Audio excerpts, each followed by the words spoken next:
Okay, good evening, viewers. It is another day, it is another moment that we have come together just because we love this, our nation. So this evening, we hope to discuss a lot of issues around politics, around policies, and propaganda as well. You know, politics is diverse and every day things keep changing. So we hope to engage you, follow us at Mutembei TV Live. In Facebook, it is Mutembei TV. In YouTube, it is also Mutembei TV. So, and I believe the session will be so productive. One of the other panelists here is Eric Wekesa. My name is Isaac Mutuandeto. I come from Nyandarua in Kinangop constituency, and I'm also an aspirant in Kinangop MP seat. So I know along our conversation, we shall discuss a lot, and we hope to educate someone. We hope to settle some issues. So I would like to invite Wekesa also to give his introductory remark. Karibu sana, Bwana Wekesa. Yeah, sorry, there was an interference of network. I disappeared. I'm Okay. Wekesa Eric. Yeah, I'm part of the panelists for In My Opinion. This program comes to you every Thursday. It's our belief that we can shape the politics of this country. It's not left to veterans only. Today, as you can see, we are wearing matching clothes, ODM and UDA. And the message is simple, that we are never enemies. We are here just to compete ideas. However, we are friends. Sometimes when we meet with Ndeto, we take a cup of tea and we eat nyama choma. It's never that personal. It's never that serious. So I need to see Ndeto as a Kenyan. What differentiates me from Ndeto is the policies he's articulating and the way he views how Kenya needs to be governed. However, in terms of our DNA of the country, in terms of our geographical placement, we are one. And by birth, we are all Kenyans, and nothing can erase that. So we only compete at the session of politics. When it's over, we exchange our jerseys and we hug each other. Na tunaambiana na leo ulikuwa umenishambulia bwana. Yeah, I think that is the environment we need to create in our political sphere, so that it doesn't look like it's combative.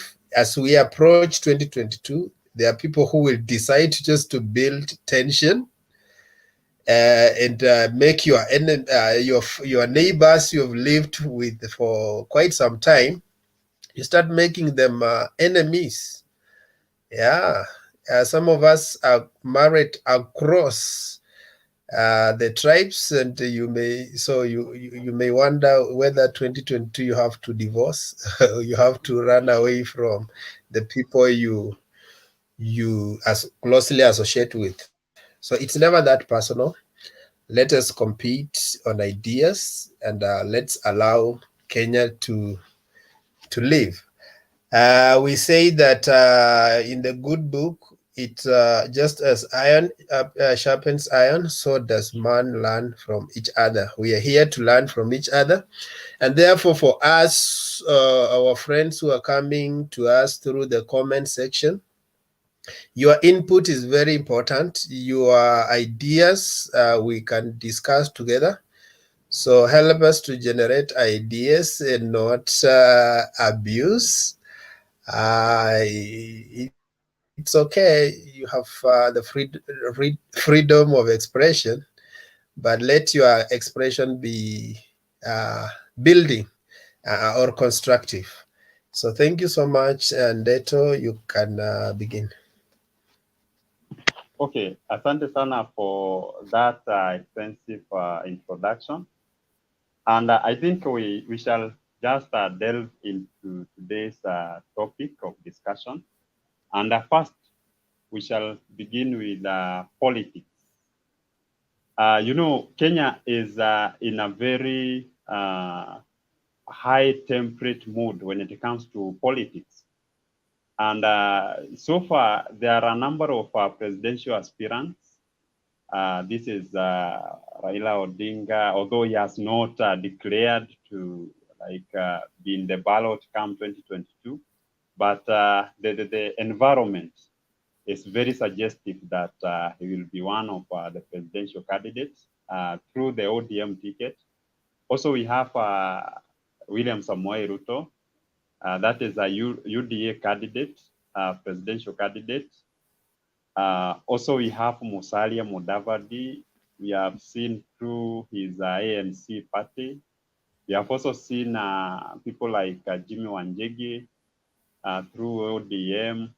Also, we have heard of Gideon Moi, Kalonzo. Yes, so, but to narrow it all, I mean, politics is about influence. And among the team, there seems to be like two strong candidates, one from ODM and the other from UDA. So let me begin by asking you some questions, Wekesa. And we have seen Raila Odinga moving all around Kenya with his Azimio la Umoja. What is this very unique about Azimio la Umoja that should drive Kenyans to vote for Raila Odinga? We have seen maybe him being a very competitive presidential candidate since 2007, 2013, 2017. What do you think is so different with Raila this time around that will take him to State House?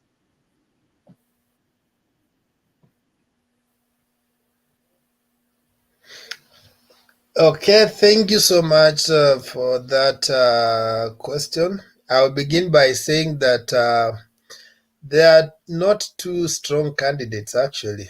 There's only one strong candidate and another one who is appearing to be upcoming strong candidate.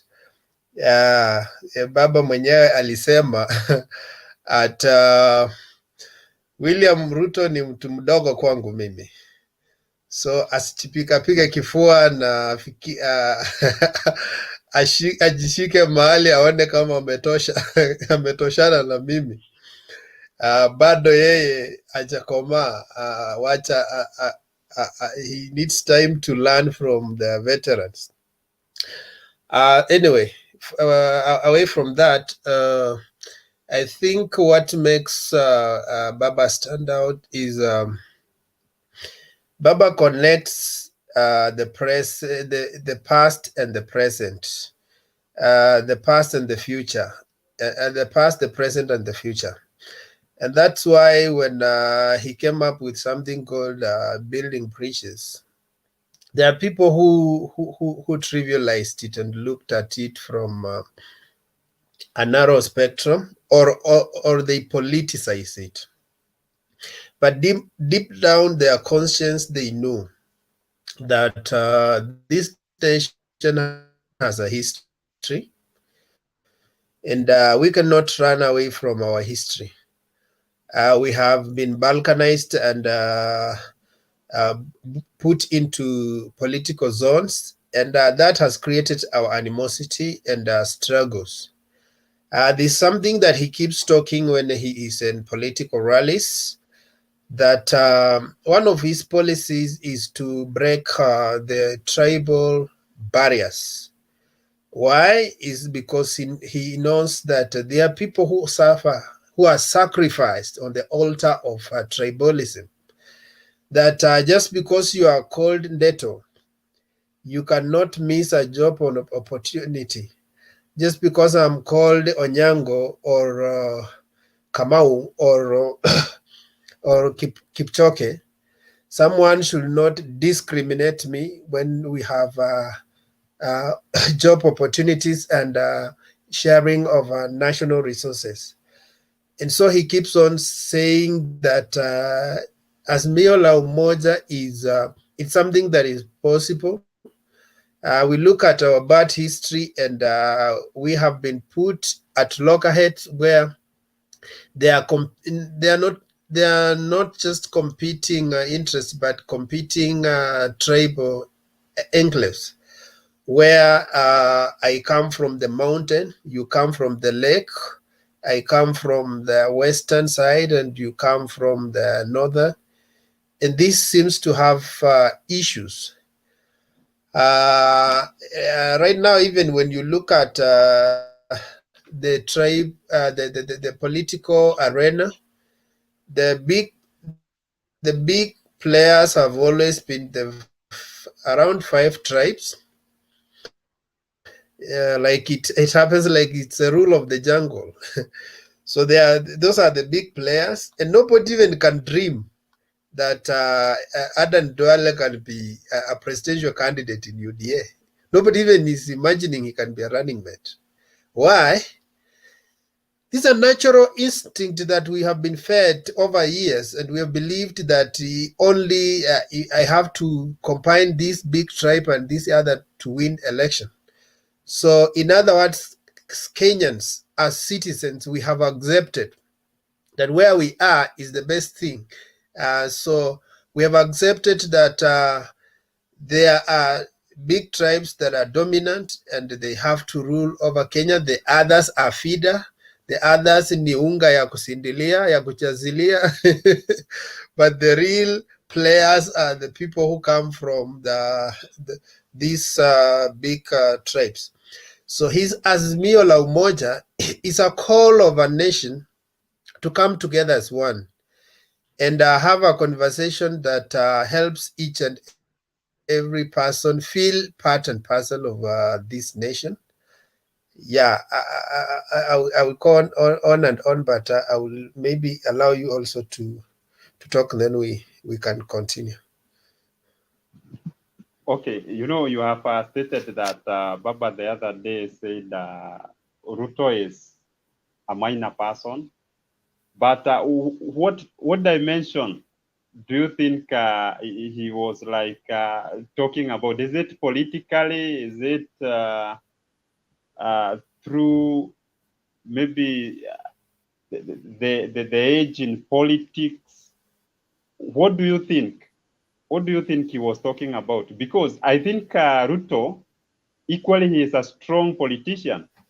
And if there is something to gauge the political muscle, one is all about the influence that leaders has when they come to the crowd. So, and of late, we have seen those following William Samoei Ruto. There are very many, compared even to those who are in Raila Odinga's rallies.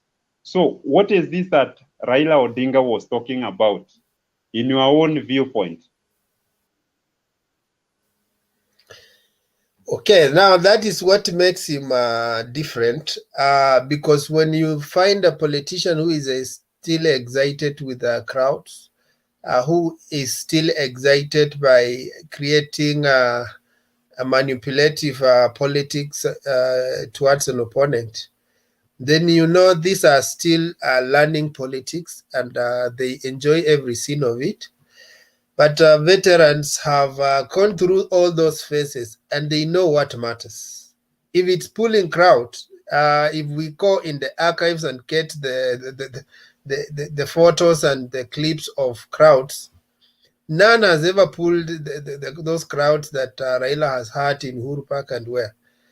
But those crowds never met him president. So that is not what excites Raila right now. He has learned over quite a number of years that there are also other factors that so if actually the Team Jubilee formed government and they were not pulling the same crowds Raila was pulling, so that should not make him excited. And he, I think when they were in Bomas for BBI launch, there's something that the president told the DP that wewe ulikuwa umekuja umekaribia in a relay where somebody wants to give you a baton, but then you started running backwards. You see, when you start doing you have been in government, and when you start doing what opposition leaders have been doing, then you are only but preparing yourself for opposition leadership. You have to know that away from crowds, somebody like Biden actually had just interest groups when he was doing his campaigns. He was measuring on policy and attracting different groupings and selling his agenda. So he understood that the voter of nowadays is wiser. The voter of nowadays knows that if you come with money, he will take it. He will excite you, but when you go away, when he goes to the voting booth, he will decide who to give his vote. So someone asked, why is it that everyone can attract a crowd? Yes, let me just, before you ask, let me talk about Kithurai. Why is it that everybody, including an accident, attracts a crowd in Kithurai? Maybe people should ask themselves, why is Kithurai so crowded each and every time? Is it that people are jobless, or is it that it's an economic hub? Those are questions that we need to ask so that we don't interpret the crowds as our followers. Yes, Wekesa. Let me ask you. Today I saw a post somewhere that which was trying to stipulate, maybe like when you go to Nyanza, you will find like there are 2.8 million voters. Also, Western, there are 2 million voters. Coast, 1.8. Nairobi, 2.5. Eastern, 2.9. Rift Valley, 5 million. And even Central, 5.8. Northeastern, 600,000. And whoever who was analyzing was trying to project something that is not so new in the political space. That, you know, like in Nyanza, in the last election, Baba was able to garner like 90% of the votes. And it was adding to something 10.5 million. And this person was so happy that, you know, these are the same statistics that we are going to use come 2022. We saw the same statistics in 2017 and also in 2013. How do you think it is important? Or should someone just go and try to talk to the voters, or just rely on such social media kind of misleading? Let me not call it a misleading. Do you think it is something valid? Anyway, let me begin by saying the reason why people do research because politics is a science. And like all sciences, although your candidate said he's a slow scientist, but tutamfunza pole pole. So politics is a science, and all sciences obey the laws of science. So there is a predictable, that's why across the world, there is a predictable behavior of voters. Unless something drastically happens to change the configuration, you'll find that voters will almost vote in a particular way. Let me put it this way. Like in America, we have what we call the Republicans and the Democrats. Now, regardless of the candidates, actually, they are only, when you find the blue states turning to red, they cannot become more than 5. There are few. Maybe you turned 2 or turned 3. And why? Because there is a way people behave, and our behavior turns into habits, and then it becomes a culture, and even solidifies into a character. That's why I am a lawyer, because I was born into certain habits that with the time become my culture and then my character.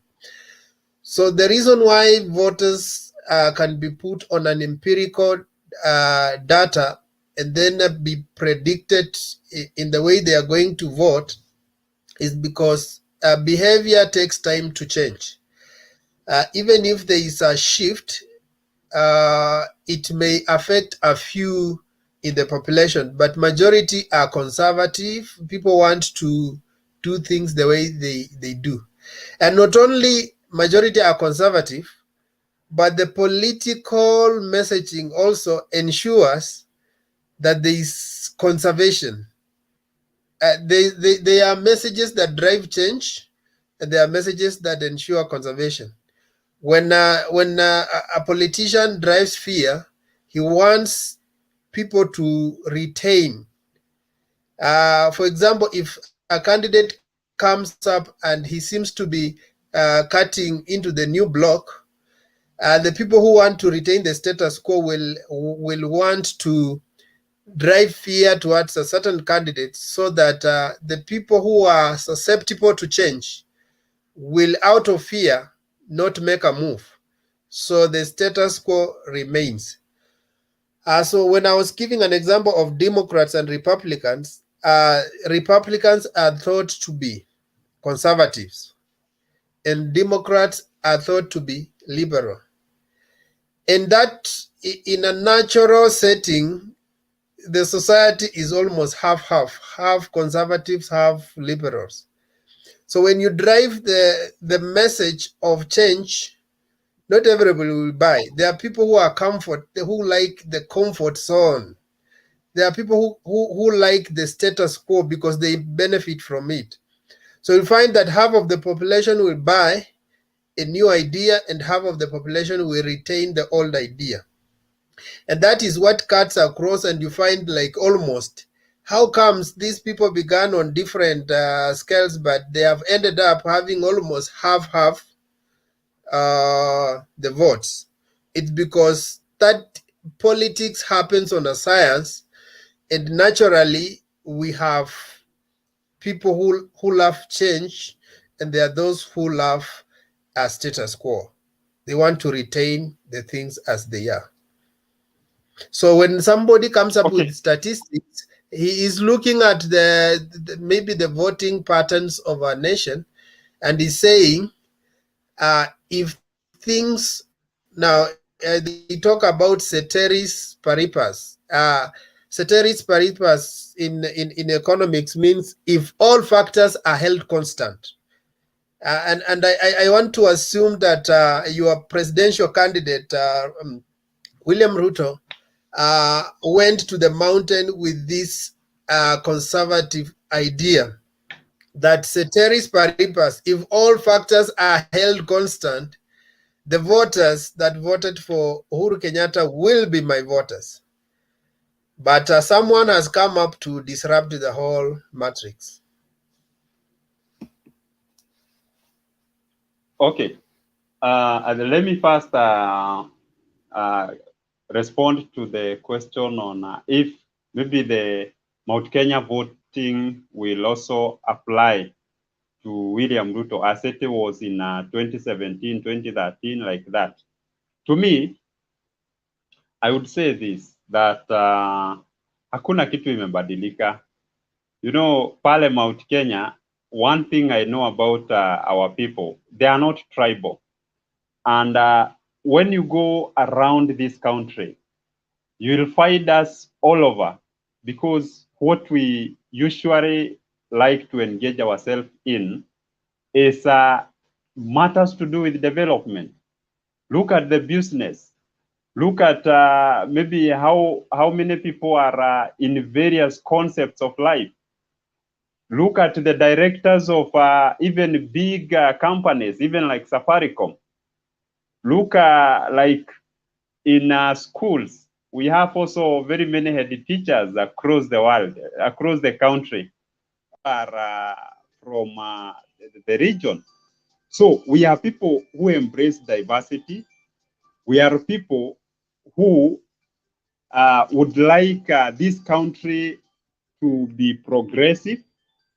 And, you know, I've discovered if there is something that really bring everything to a standstill, is the political atmosphere. If it is well played, it will invite a lot of investors. But if maybe the way it is practiced has some issues or bring some misunderstanding among the people, you'll find many people pulling away. So the reason why I'm saying that William Samoei Ruto will be given the vote as Jubilee was given in 2013 and 2017 is, since 2017 at Afraha Stadium, we saw these two gentlemen. That is our President Uhuru Muigai Kenyatta and William Samoei Ruto. They had a rally there. Even the president aliongoza kwa maombi na akasema, huyu mwenye amenisaidia hivi. That is since 2002. You remember when Uhuru was vying for president, Ruto stood by his side. When it came also to 2007, tunajua Uhuru in a way ni kama alikuwa side ile ingine ya serikali, and that's how he ended up even becoming the deputy prime minister.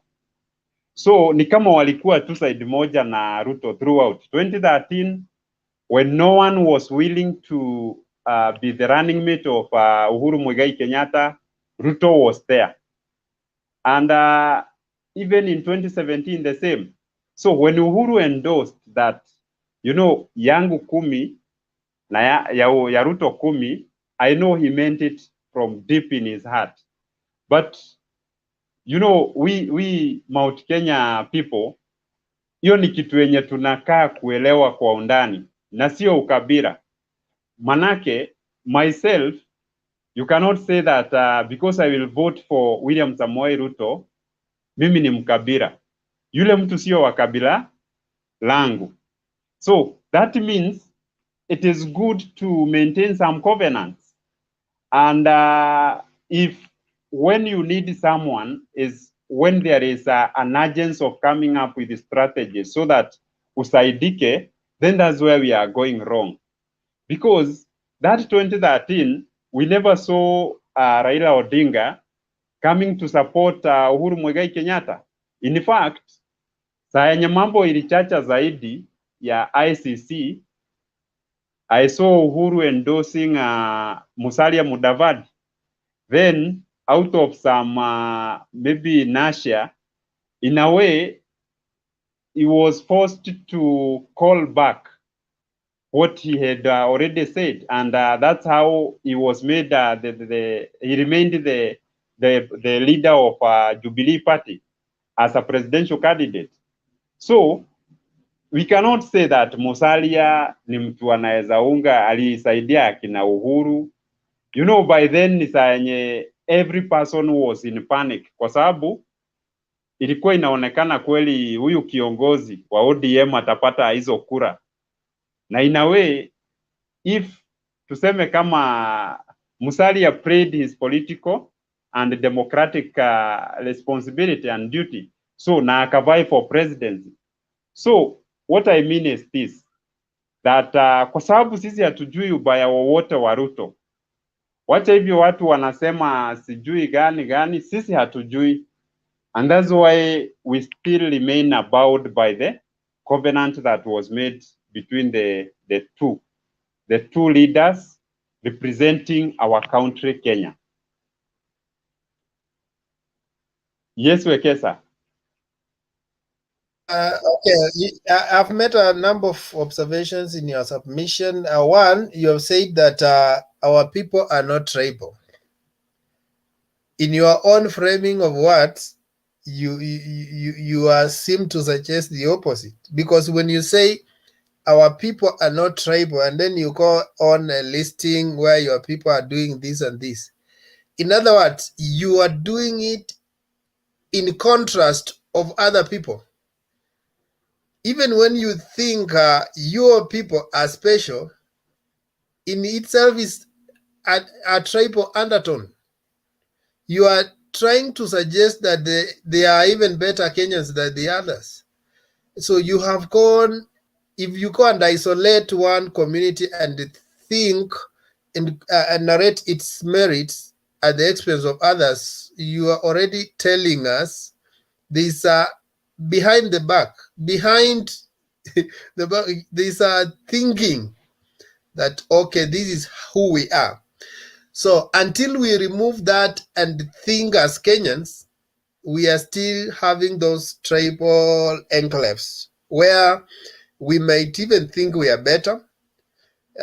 Just listen to someone like MP Kihara or who are Naivasha, who even thinks that there are tribes that if their leader is in power, the followers will not pay rent, the followers will not do this.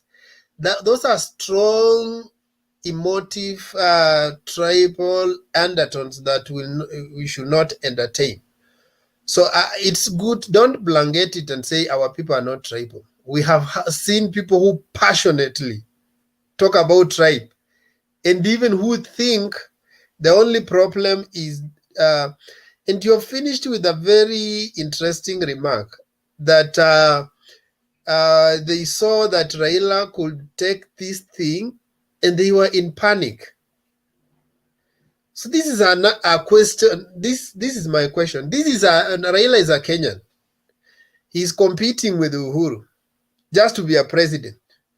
So why should people in your camp panic just because he's going to be president? So are you not submitting to us that while you think your people are not tribal, they panic when other tribes suggest that they can be in power or seem to be winning power? So until we face the reality, sometimes even a sick person may not know he's sick until he's diagnosed. Sometimes if you have mental challenges, until you are diagnosed, you may not know. So Kenyans, there are even those Kenyans who believe that they are not tribal, but see it from other people's. How do other people view you? Or how do you feel in a community of tribes?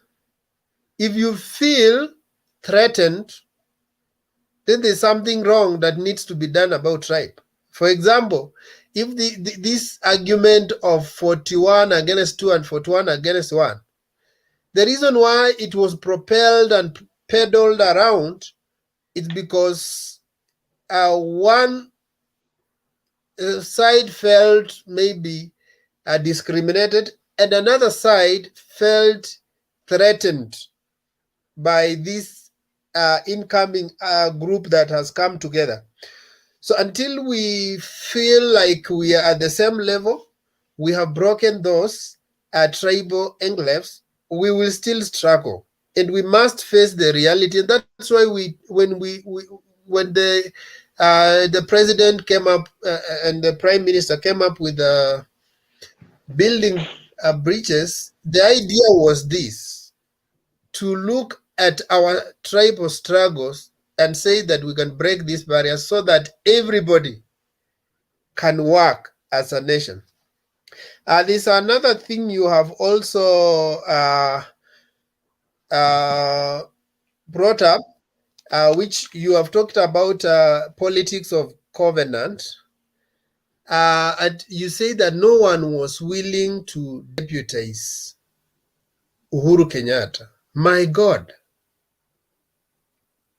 This guy of Fort Kenya, not Fort Kenya, ilikuwa New Fort Kenya, yes? Eugene Wamalwa. I remember when they were launching TNA, he was invited there. And he was thought to be the running mate of Uhuru, and that was an arrangement of TNA and New Fort Kenya. But the makers of politics in this country thought like this combination cannot win. Let's go and take somebody who has a big chunk of votes. And that's why in Kenya politics, arithmetic is done on tribes, not on who has the best policy. Now you went for somebody whose idea completely contrasted the TNA, not DNA, the TNA. But why? Because he had a block of votes in his tribe. So you brought him together. And we have been hearing these undertones that we are the ones who introduced Ruto on Mount Kenya and sold him there.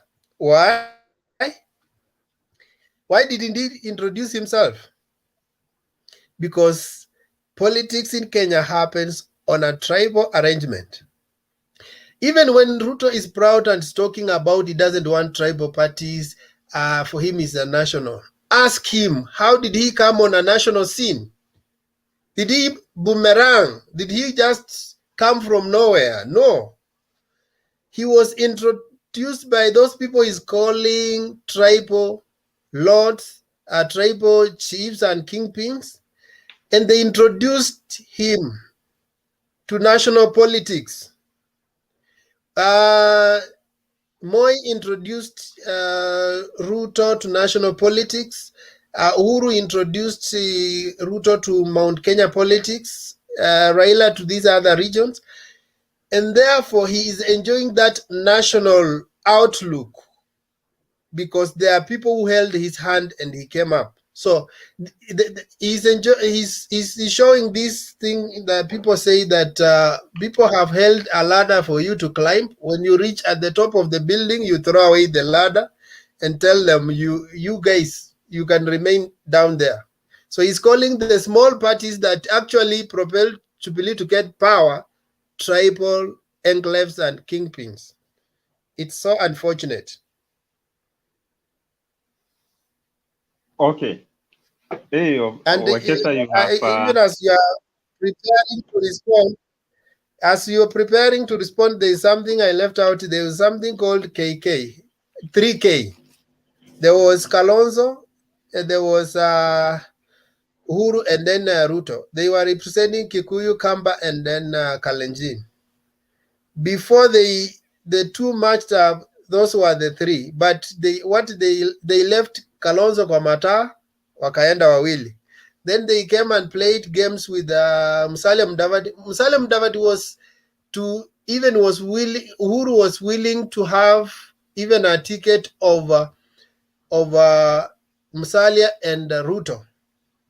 But things didn't work out because of those tribal arithmetics we are seeing. So don't say there's nobody who was willing to deputize Uhuru Kenyatta. Oh my goodness, there were so many options. I know even at this moment, you can say maybe even the ODM leader was also willing to support one Uhuru Muigai Kenyatta. But getting to the point, you have articulated the issue on, I will say it because history does not betray him. History does not betray him. Just there, 2005, they had to work together for Katiba. They came together. So it is possible they could work together. But the only issue I have with Raila Odinga, when he is vying for the seat of presidency, he never gives any other person a chance. He feels that he is the man of the day. I think, is it because of his age? I do not know, because maybe those who are around him looks equally younger. So maybe for that reason, they respect him as Baba, and they always front him to be the man, maybe to compete with other presidential candidates. So, but I think But he should that also is be an advised. overplayed propaganda. No, No, it should be. It should be. Neto, that is an It should overplayed be propaganda. advised. Let me ask you a very simple question. Let me ask you a simple question. Where on earth has a presidential candidate ever become a running mate?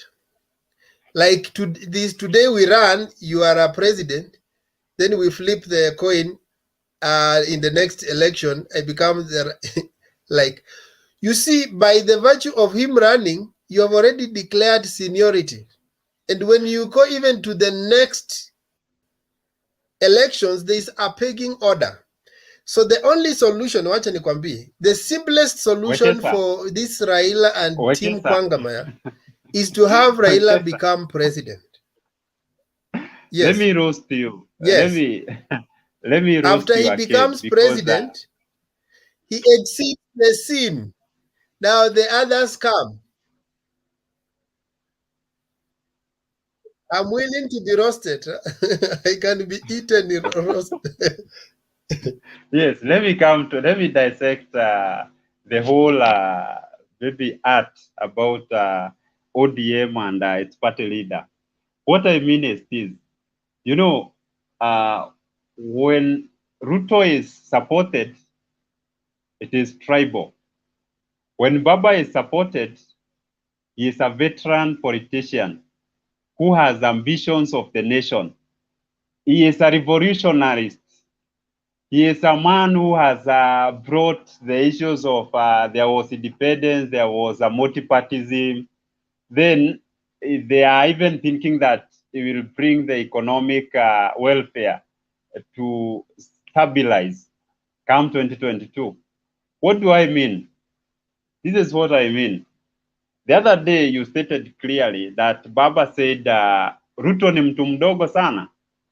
And I think the reason he was talking about that is because he believes that an elderly should be respected by those whom he has coached or those who have gone through his hands.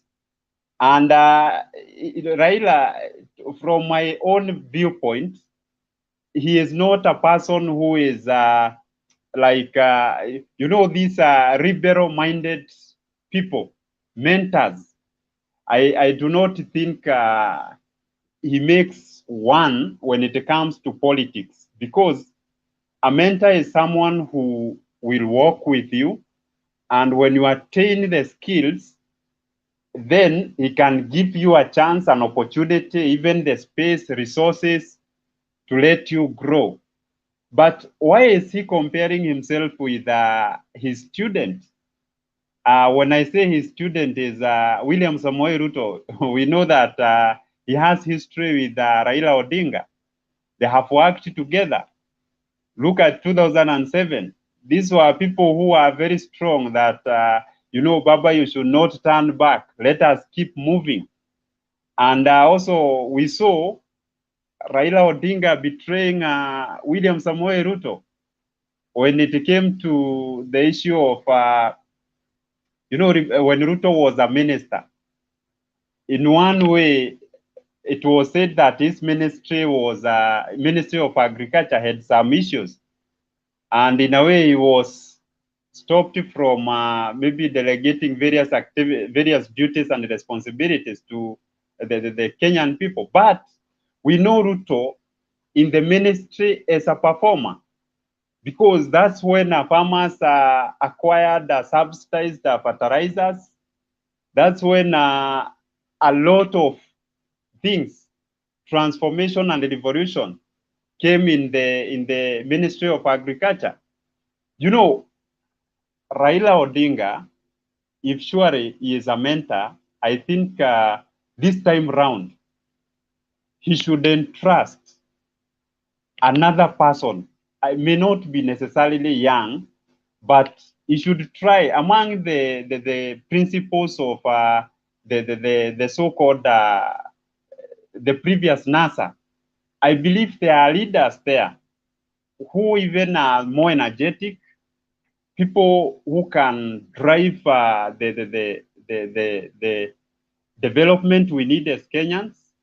It may not be necessarily him, because when people like fail to vote for him, that's when people start talking about it as tribalism. But we are looking at this. Kenya is a youthful nation, and you may find over 75% of its population are young people. Therefore, if we vote for a person, maybe who may not be well oriented on matters youth, in a way we are risking. This is because, look, currently technology is growing at a supersonic speed. Our youth, they need diversity when it comes to even our way of doing things.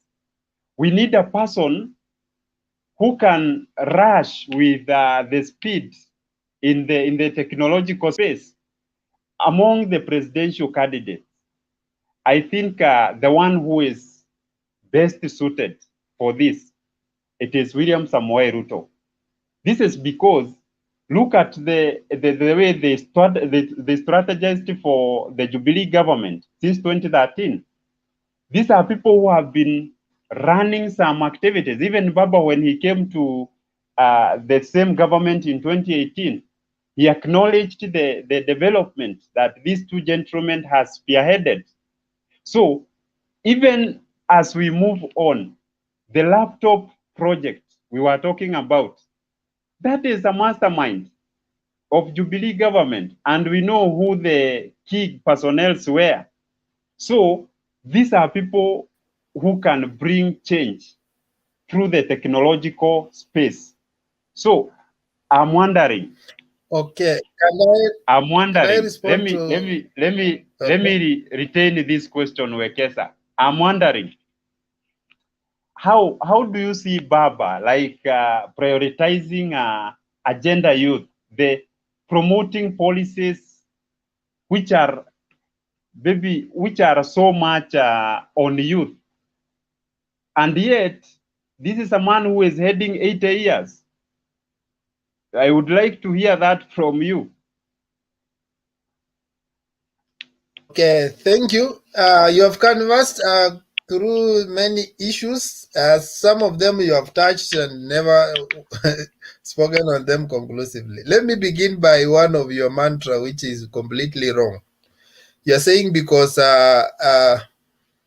Ruto is youthful and he seems to run faster. I think you're interpreting it from the way he's doing his campaigns. He can do several rallies and create some energy and excitement. And according to you, that is how the nation will run when he becomes the president. So there is a saying that says, if you want to go faster, go alone. But if you want to go far, go with the people. So Ruto is going faster, yes, but he's running on a treadmill. Do you know what a treadmill is? On a treadmill, you can run even 180 kilometers per hour. But the speed does not resonate with the distance covered. Why? You will be like Mark timing. You are running very fast, but after several laps, you find you are still at the same level. And that's how characterized the campaigns of one William Ruto. And one of, he reads the good book and he loves it. Every Sunday he has a Bible. I wish he goes and reads Deuteronomy somewhere in the beginning too. There's a nation that went round and round the same mountain for 40 years until God advised them, can you break the camp? Can you move? You are just rotating the same. And this guy has been rotating on Mount Kenya for the last 4 years. And you guys think he has made progress. There's no progress. If he has made progress, he should be confident. But if today Raila Odinga climbs Mount Kenya and just makes a rally one, tomorrow, even if Ruto is in Migori, he will cancel that rally and come and pass through Mount Kenya. Why? He's insecure. He knows that even if he has campaigned for 4 years, he still doesn't own the mountain. So what should make him break that insecurity? He should have followed the right channel of how politics work in Kenya. But back in his mind, he knows he never followed the right channel. He knows there are people who still call shots on Mount Kenya, and he never approached them. He neglected them, and he has ended up abusing them each and every day. So he stays insecure that he doesn't have that vote. So he keeps on going round and round. Now let's talk about succession. You are telling that Baba should mentor someone. As if mentorship has only one way of doing it. I don't know what you understand by mentoring. Even at job, there is some what we call on-the-job training, where you are working, you learn work by doing it. And some of these let me clear politicians. that question. Let me clear that question so that you may answer it well. What I mean by mentorship is this. You can imagine young men wenye wewe mwenyewe umewahi kukuwa mwalimu wao. Then it's like the very same thing they are competing for. Ni kama mnashindana na wao sasa. So ukishindwa ni kama itaonyesha maybe ni madharau, and that's why unasikia baba akisema that Ruto is so young, meaning he is unable to like control this gentleman. I mean, he should give him a space, and he should be so happy kuona one of his students is succeeding in politics. That's what I mean. Yeah, but now that is a wrong way of looking at things. If we use that as an example, Obama was new in politics. He met these guys like Biden has been on the scene almost 30 years. He came and became president ahead of them. In fact, he took Biden with an experience of over 30 years to be his running mate. After that, he still campaigned for him to become the president. Age is not a factor, because let me tell you, let me give you a very weird example. Someone was asked by his mother. In a family, you know the way you have in a family in the Delta, you are the firstborn and there is the lastborn. It happens that in your home, the lastborn gets married and the firstborn is not yet. I think that is what happened to Laban is thinking, and I see that is what is affecting him. Laban thought that for Rachel to be married, Leah must be married first, because that is the order. So this guy answered his mother, "Mom, you are saying that I'm getting married ahead of my elder brothers. Is there a problem?" She said, "Yes, there's a problem. You should wait for your elder brothers to get married before you get married." Then he went ahead and asked the second question to his mother. "Now, Mom, do you think when death comes today, will it follow the family protocol? Like the firstborn should die first, then the secondborn, then I will be the last to die?" The mother was challenged. So, and she realized it can't happen. There's no order of the years you live on earth. You can exit whether you have lived 20, 30, 40. So, having said that, he said, "Mom, then allow me to plan my life, because I may be here on earth for 30 years, and Ndeto might be here on earth for 50 years. So while Ndeto is planning for 70 years, I may be planning for 30 years. And for me, in 30 years, I will have accomplished my call. The other guy might accomplish his call in 70 years. So that makes a difference. So what am I saying? There are people who have even joined politics even after retirement, and they have come and made a contribution. I can remember people like even this guy in UDA, anaitwa Major Waluke. Major Waluke is a retired major. Talk about George Captain. Those are guys who they had done other professional work and then they came into politics. So when he comes, we should not now start comparing Ndeto, who joined politics at 25 and the other guy joined at 70. It doesn't matter. Everybody has their own contribution. When we look at you as a candidate, we don't ask you now how many years you have lived on earth, but what is it that you have for us for the next 5 years you are going to be in parliament, or 5 years you are going to be in National Assembly, or 5 years you are going to be in State House. That should be the contract between the voter and the person who is running for the seat. But these other issues, oh, you have been in politics for 50 years, whatever. The question is, you can ask that in terms of scorecard. So what was your contribution? And Raila's contribution in the years, you know it. And Ruto's contribution, it's also known. Again, the issue you brought out that I was talking about is this issue you talk about betrayal. Was in Kibaki the vice president of Moi? There were issues they differed, and Kibaki resigned. Do we call betrayal?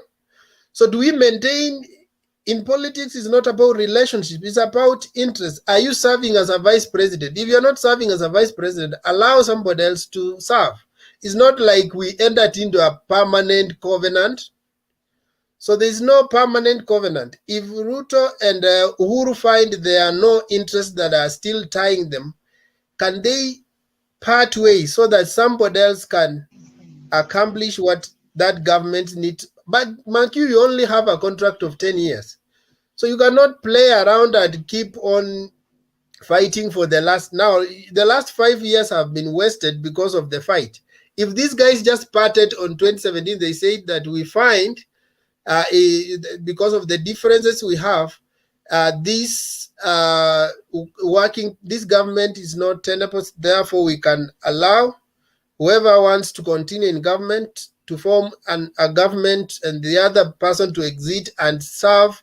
Ruto would have served this nation better if he did it from the opposition side, rather than being in government and undermining it. And again, at the end of the term, he wants to claim credit for the things that have been done. Why should you undermine a government and then go and claim credit of the things that it has accomplished? It beats the logic. Wekesa, I think to some extent also you are misleading, because what I know is this. In Kenya, there are very many young people who are in universities. There are very many young people who have graduated. These are people, every day they are looking for opportunities. Some of these opportunities are in political space, others in the business world, others in the social world. All those are valid. And, it is good to retire even earlier if you are really a patriot and a person who has goodwill for this nation. It is always good to lead by example. Look at one Raila Odinga. He is approaching 80. Yes, there are other young people like myself and others who would also like to play the same positions and also to enjoy the same space. My concern is, if we are not going to allow new energy to come into the channel, whether it is political or what, through mentorship, then we are heading to dictatorship. And that's why you find some people also even killing others, so that to preserve their own positions. What I mean is, if Raila has done very, very well, especially in maybe when it comes to multipartyism, let him have that is an achievement. Let him serve as a good example. Let me finish. Okay. I listened to you, Wekesa. And the other part is, you said that MP Kihara was saying that, you know, people should pay half rent. In 2017, I followed keenly, especially in Nairobi region. There are people who are not paying rent just because of some political influence. Certain leaders, they were going for that. As well, there are those who are not paying bus fare just because of negative political influence. Yet, because it is said by another person in another region that is dominated by maybe the opposition leader, then it becomes a wrong person. The reason why I'm against the policies of, I'm against the leadership of Raila Odinga, it is not because of his personality, but how he used socialism to capture the mind of people.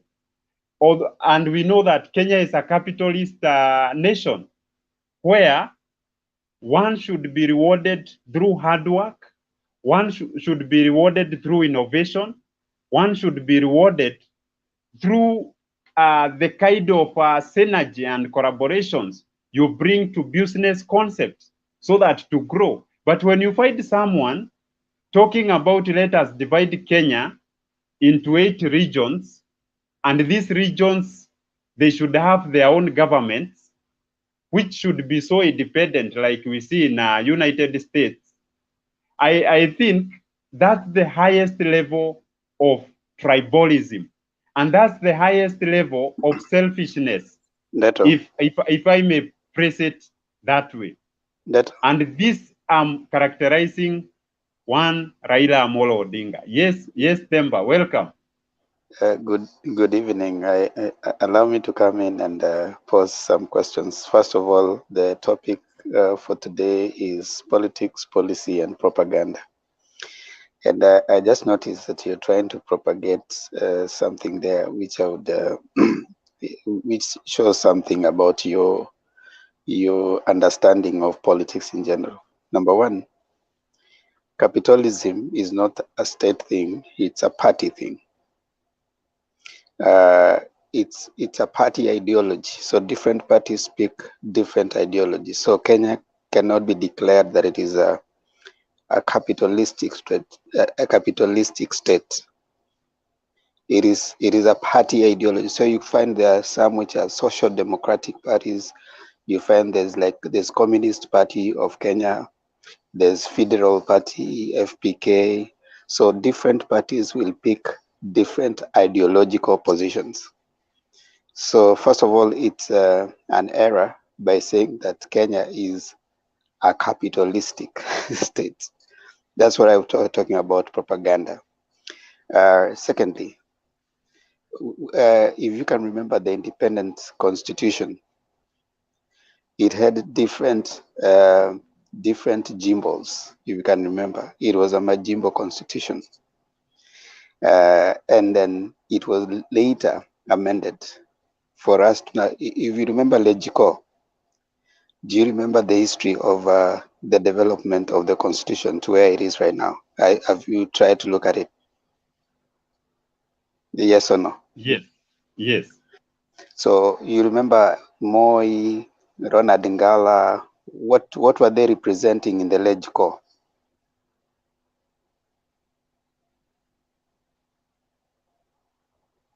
What were they representing? Like Moi, like Ronald Ngala, what were they representing in the Legico? You remember the Legislative Council? Mm-hmm.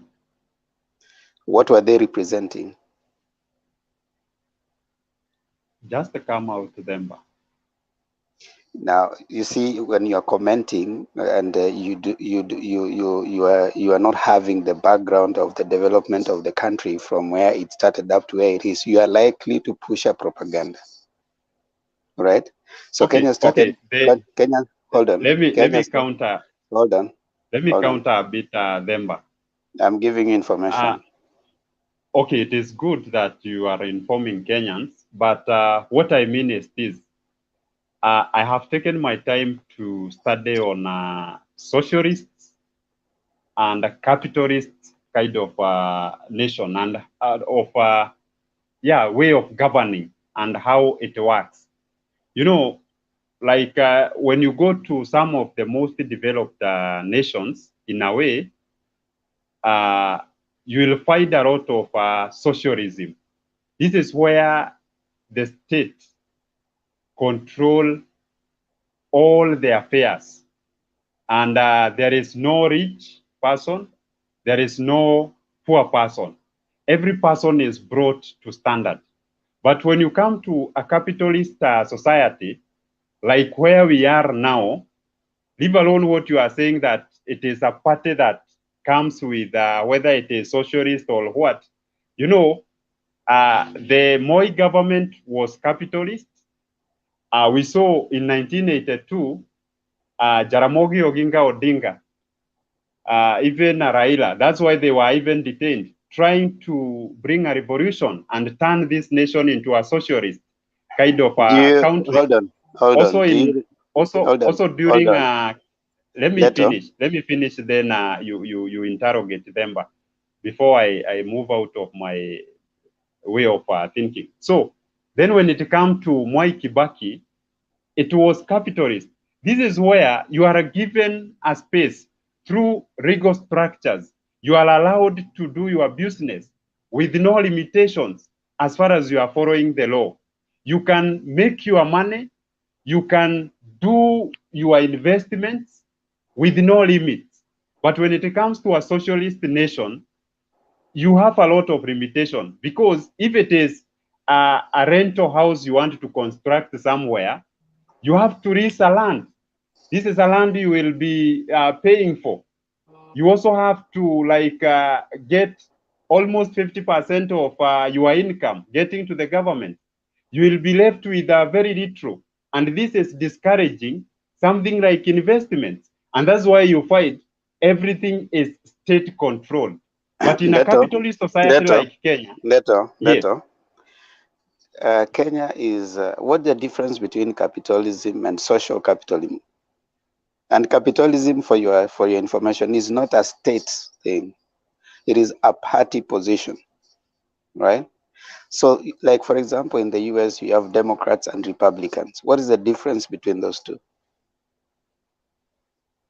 I know for Republican, these are people who will support the business community. They will opt to go for maybe these people who own businesses and such. But when it comes to Democrats, these are people who are more on the social issues affecting our society, as well as economy. So in Kenya, what I am saying is, we also need such. Hold on. We need to go slowly so that we educate the country and also I don't know where Kasa. You are taking yourself in a very dangerous place. After that, we will come back to bottom up. Endelea. I'm trying to bring you to a situation where if we are to inform people, then we need to be very careful on what we are saying. First of all, it is a statement of error. You know, when you suggest that you know, right now we have the devolution government, right? Devolution constitution, which in essence we have two levels of government. That is what we have: the national and the county government, right? Now those county governments gives power to the different counties, that you have 47 counties, which in essence devolves the powers, right? You have suggested a few minutes ago, which I thought was also an error of statement, which you are saying that it is Raila who is pushing for those small government federal states. You know, that is not true. You know, Demba. This is in media. I would wish. Listen, Deto. I would wish, for as much as you don't like the person you're talking about, but it is No, important. Hold on. don't take side. Don't suggest for myself. You No, know, listen, the listen. moment you say that I do not like Raila Odinga, and yet you people you are opposing William Samoei Ruto so much, and you have not heard me talking about you know you dislike one William Samoei Ruto. I think that's so partisan, and that's what might bring even some issues in this show. Let us be liberal-minded people. Let us. Hold on. I'm not Hold here on. because Hold on. I hate Raila. I listen to you, and now you're not listening to me. I said, as much as you may not agree or you like the candidacy of someone, it is important for us to strive, and that's why we said it is politics, policies, and propaganda. What is the propaganda? We need to separate propaganda from a particular position that is the truth of what is happening. You know, Okay, let me leave that point because I think you seem not to be so conversant with that area. The other thing that you said that I wish to point out, you talked about Raila's age, Themba, and before you move on, no. Let me just let me move on. See, let me ask I you allowed you to something. move on. You allowed me to A move. I point of allowed you to move on. clarity. You did not. A point of clarity. You gave an example of United States and you have brought in the issue of Democrats and the Republican. I would like you expound if it is out of what I explained. Now, Basing socialism and capitalism, putting them into balance. I want to drop that one. Let me drop it. We'll go with what you said. Now, the other thing that I wanted to comment on was you came out and said, based on Raila's age, he's not fit enough to do the many things that are supposed to be done. Now, I said here we want to look at politics, policy, and propaganda. Does the Constitution provide a maximum age within which someone should not seek the presidency?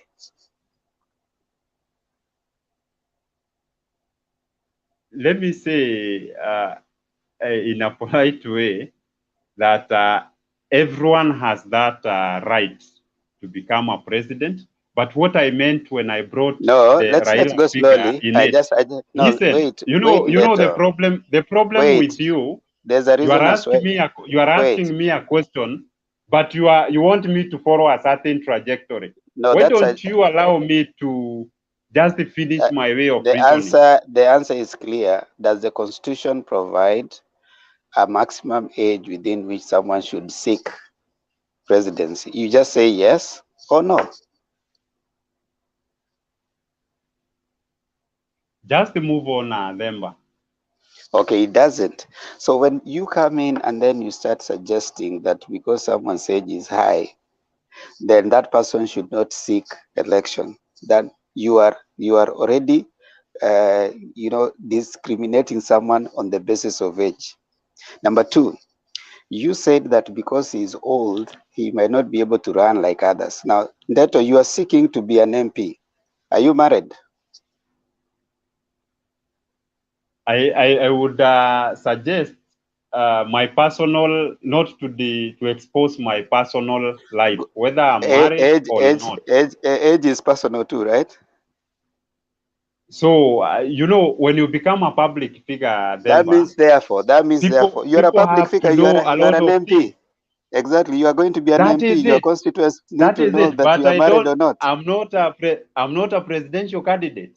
So, Okay, and I was trying to show you the difference between Raila Odinga and William Samoei Ruto. Assuming you're not married, how are you going to work well for those people who are married? I don't dwell on assumptions. Them just use typical example, something that we should don't tell me that because Raila Odinga is old, in your analogy, the way you are saying that, assume I'm not married, how am I going to assume I'm an old man? How will I leave alone the issues of youth? I So think what I'm that should saying, be the way of framing your question. what I'm trying to say, Ndeto, is this, and the kind of politics that I would want you to get into is, let's have politics of policy, not politics of propaganda. When you push the idea of someone age, delimiting them from doing certain things, it's just like saying someone who has never taken alcohol cannot talk about alcoholism, or someone who has been limited by marriage cannot talk well to people, cannot represent well people who are not married, who are married, or someone who has never taken drugs cannot represent people who have taken drugs, or someone who is technologically challenged cannot represent those people. So You are taking hold too on, much time. You are taking too much time. Listen, you are taking too much time I to listen to like you. expand I on listen to no, you. you did not. You did not. Okay. You are not. Even Wekesa is silent already. You Okay, know, speak. it should be balanced. It should be a balance. Take your 2 minutes. Let us hear from Wekesa 2 minutes, so that it may not be a one-sided thing. Because the way you are taking it, let it have a balance, all of us, because we would also like to share our mind. I do not mean what I'm sharing, I'm so right. No, it is just my way of seeing things. You also have your own viewpoint, and you are entitled to that. The same to Ekesa. So, but when it is like, just because I'm of this movement, everything I'm saying is not valid, then I think that's so wrong and that's so misleading. Umemaliza? Are you done? Because I want to listen to you. Okay, let me even okay, like you have stated. let's try to resolve the issue. I know maybe in them by those questions you are seeking from that, he may not have the questions, but he has got the point. But I wanted to tell them but this, not them, and that or this. That you cannot divide the world into capitalism and socialism. When we know that there are so many models, we have communism, we have fascism, we have so many models. Even the capitalism, kuna traditionals, there are different models. So you cannot just come here and allege that he's taking us to socialism or capitalism. You need to go deeper and even see what is the difference between this. And most of the nations actually are not buying the whole capitalism or socialism or communism. They are integrating.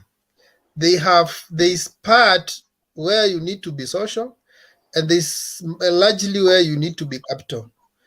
So most of the nations have integrated these models, and if you want to know, Kenya is a hybrid system, and even your presidential candidate himself seems to be integrated in that.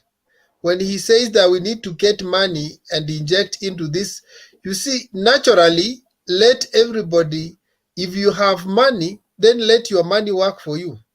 But if you are coming down to help someone who is poor, you want to inject some capital, you actually, that is what you are doing.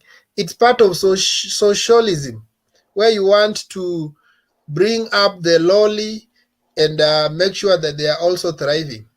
If we go to pure capitalism, then everybody for himself. If you are poor, then you work with your small money. If you are rich, let you work with a large sum of money. But these interventions, that's why they are called social welfare. And I think largely in the last 4 years, we have had money circulating. When you ask, this is 3 million that was given to Mama Mboka. That one is not capitalism, my friend. These handouts you are doing, you are pure socialists. You want to, and that's why I said, like, if we go deep, then we will cross-examine. Are you exactly practicing what you are saying, or is it because you have heard that some candidate is a socialist and another candidate is a capitalist? Ruto is not a capitalist. Look at the way he runs his own. Yes. He is. He's not. He's not. Let me explain. Let me explain how Ruto is a capitalist. You know, what Ruto has been doing through his donations to various mama bogas and also boda boda riders, it is not, he is not like providing this money just for, it is to improve the livelihood. And he is very So what do specific you mean that by it should capitalism? Maybe improve. you would have started by defining what capitalism is so that you don't confuse people. You start by defining what capitalism is, and then you give example. But you cannot, on one hand, you're talking about capitalism, but when we come to practical examples, you are doing the opposite. No, you know, a capitalist, this is where a person is given you are you are legally allowed to do your businesses. You are legally allowed to like expand your wealth if it is wealth, to engage in businesses. You can pay taxes as far as you are complying with government regulations. Then you can keep expanding your concepts. And in a way, the benefit or what you will get from the business that you are doing, the biggest proportion get to your own, it is for your own good. But when it comes to a socialist, this is where everything is controlled by the state. And there is nothing like getting a high benefit from even your own businesses, because there is a lot of either taxation, there are a lot of money taken from you. It is like discouraging you from even doing what you are doing, because the government would like to control everything for their own benefit, and everyone is like treated in the same class and also in the same standard. Kindly, Ndeto, let me give you an example that can make you even simplify what you are saying. There's an analogy that is always on social media, on media. You can go and check. They try to define these models based on 2 cows. They say that in socialism, you are given 2 cows. You give one to your neighbor. When you are given 2 cows, you want to give one to your neighbor. And that is exactly what you guys are doing. So that is socialism. When you come to communism, you have been given 2 cows. The state takes the 2 cows and gives you milk. That is communism. And then when you come to fascism, you are given 2 cows. The state takes both and then sells you milk. That is communism. And then capitalism is where unarudia. You have said communism is where you are given milk. Then no. Listen. There are slight differences. You need to listen keenly. I've said socialism. You are given 2 cows. You give one to your neighbor. That is socialism. Then in communism, you are given 2 cows. The state takes them and gives you milk. That is communism. And then fascism, you have 2 cows. The state takes the cows. It doesn't give you milk, it sells you milk. That's the slight difference about communism and fascism. And then let's talk about capitalism that you are largely talking about. Now, in capitalism, you sell the 2 cows and buy a bull. Now, because Apple, you are playing with which one is more productive than the other one. So you guys, in the whole argument of capitalism, you are not exactly telling us how is bottom up a capital venture. Wekesa, I have so unless question. You can define that, if you don't know, it's good to dwell on this. Yeah, it's not good to dwell on Let me something ask you which you are not sure. In 2017, we saw Baba like influencing his followers not to get some services from private sectors like Safaricom and also Telcom. And also, even in the transport sector, some people are not paying the fare. So, from what you have given us the analogy of the cows, where would you put such a policy if Now, ODM is the one to rule? Picketing and that is not an economic model. That's a way of No, it is expressing discouraging That was a capitalism. way That's of what I'm trying to tell you. expressing grievances to a system that is unfair.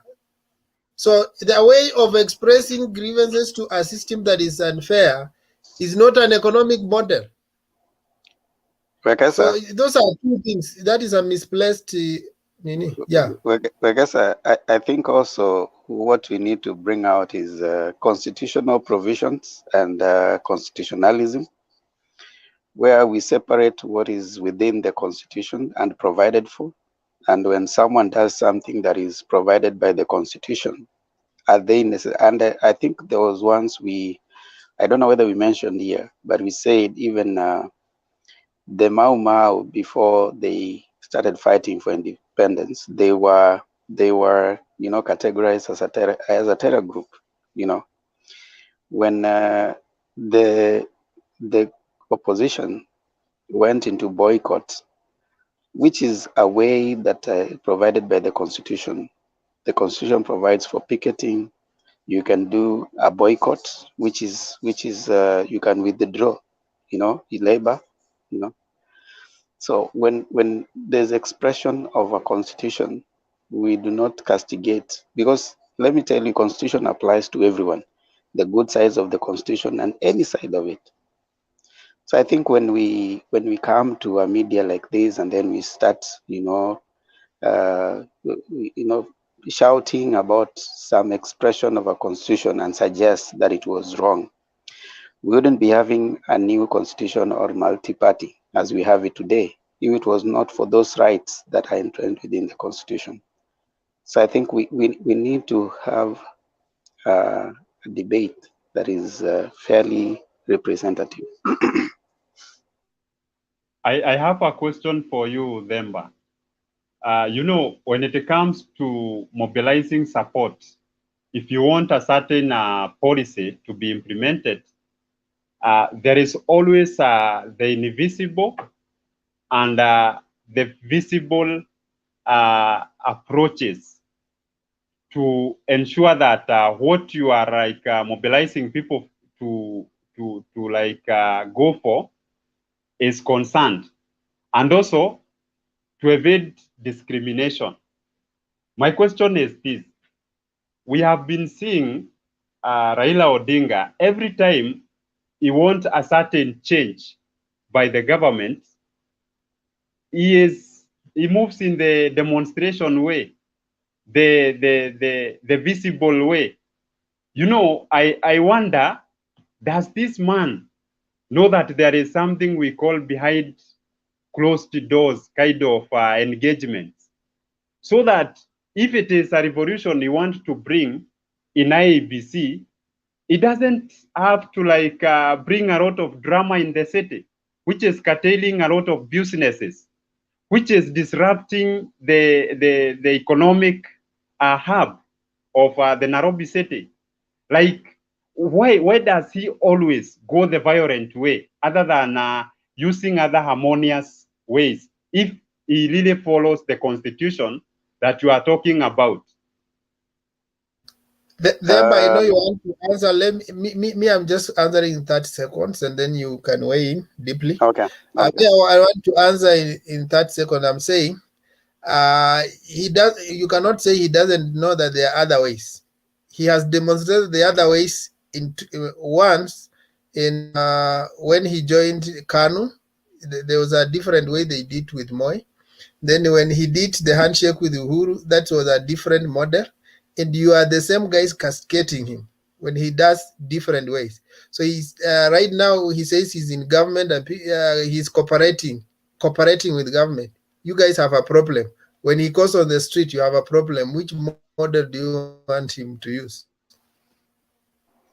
Thank you for that. And I also want to let Ndeto know that everything that he did was constitutional. If it is provided by the Constitution, it is up to the person who wants to exercise the Constitution provision to do that.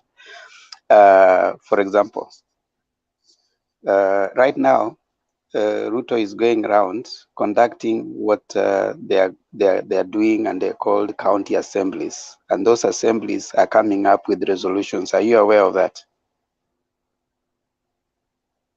That is being done by the UDA people.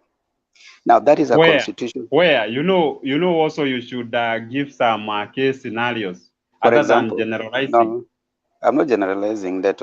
I'm very specific. Give an example. There's an economic forum that was conducted in Western, and they came up with the Western economic blueprint, and it was signed by those people.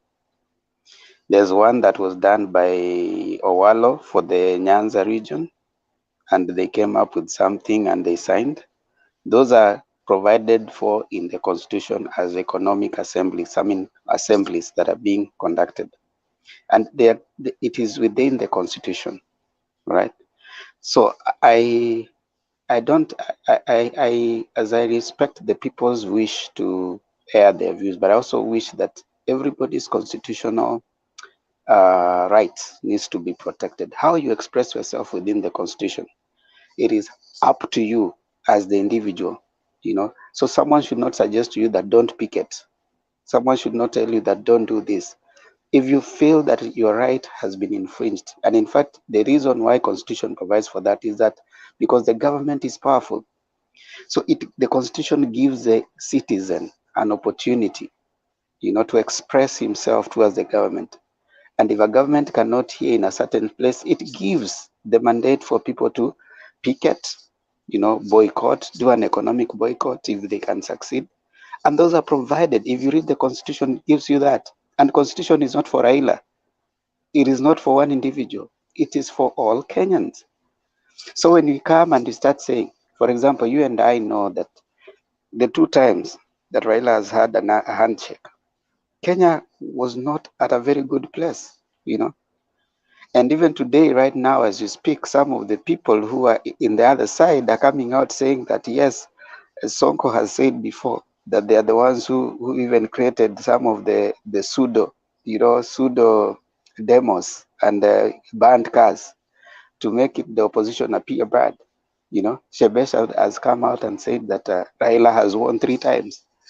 So you see, in the face of a government that has power, the Constitution provides the citizen with a way of expressing himself. Let us not castigate a process and start telling someone that he is bad for expressing himself within the Constitution. Constitution is made for you, for me, and for anyone who wants to express themselves. So we shouldn't go with the propaganda. What you have said, yeah. Thereby, even what you have said, before you come in, Wekesa, I'm just concluding on his point. Just 1 minute. Listen, because also we gave you some time. No, Ndeto, you're not going to harass us. You're not going to keep telling us you listen. You listen. People, you know who is harassing the other. I'm asking you a question. I kept quiet. You are taking too long to answer a very simple question. When you took your time to ask questions, you go so long. When now we start answering, you're saying you're taking too long. I don't know what's the problem with you. Okay, Wekesa, go ahead.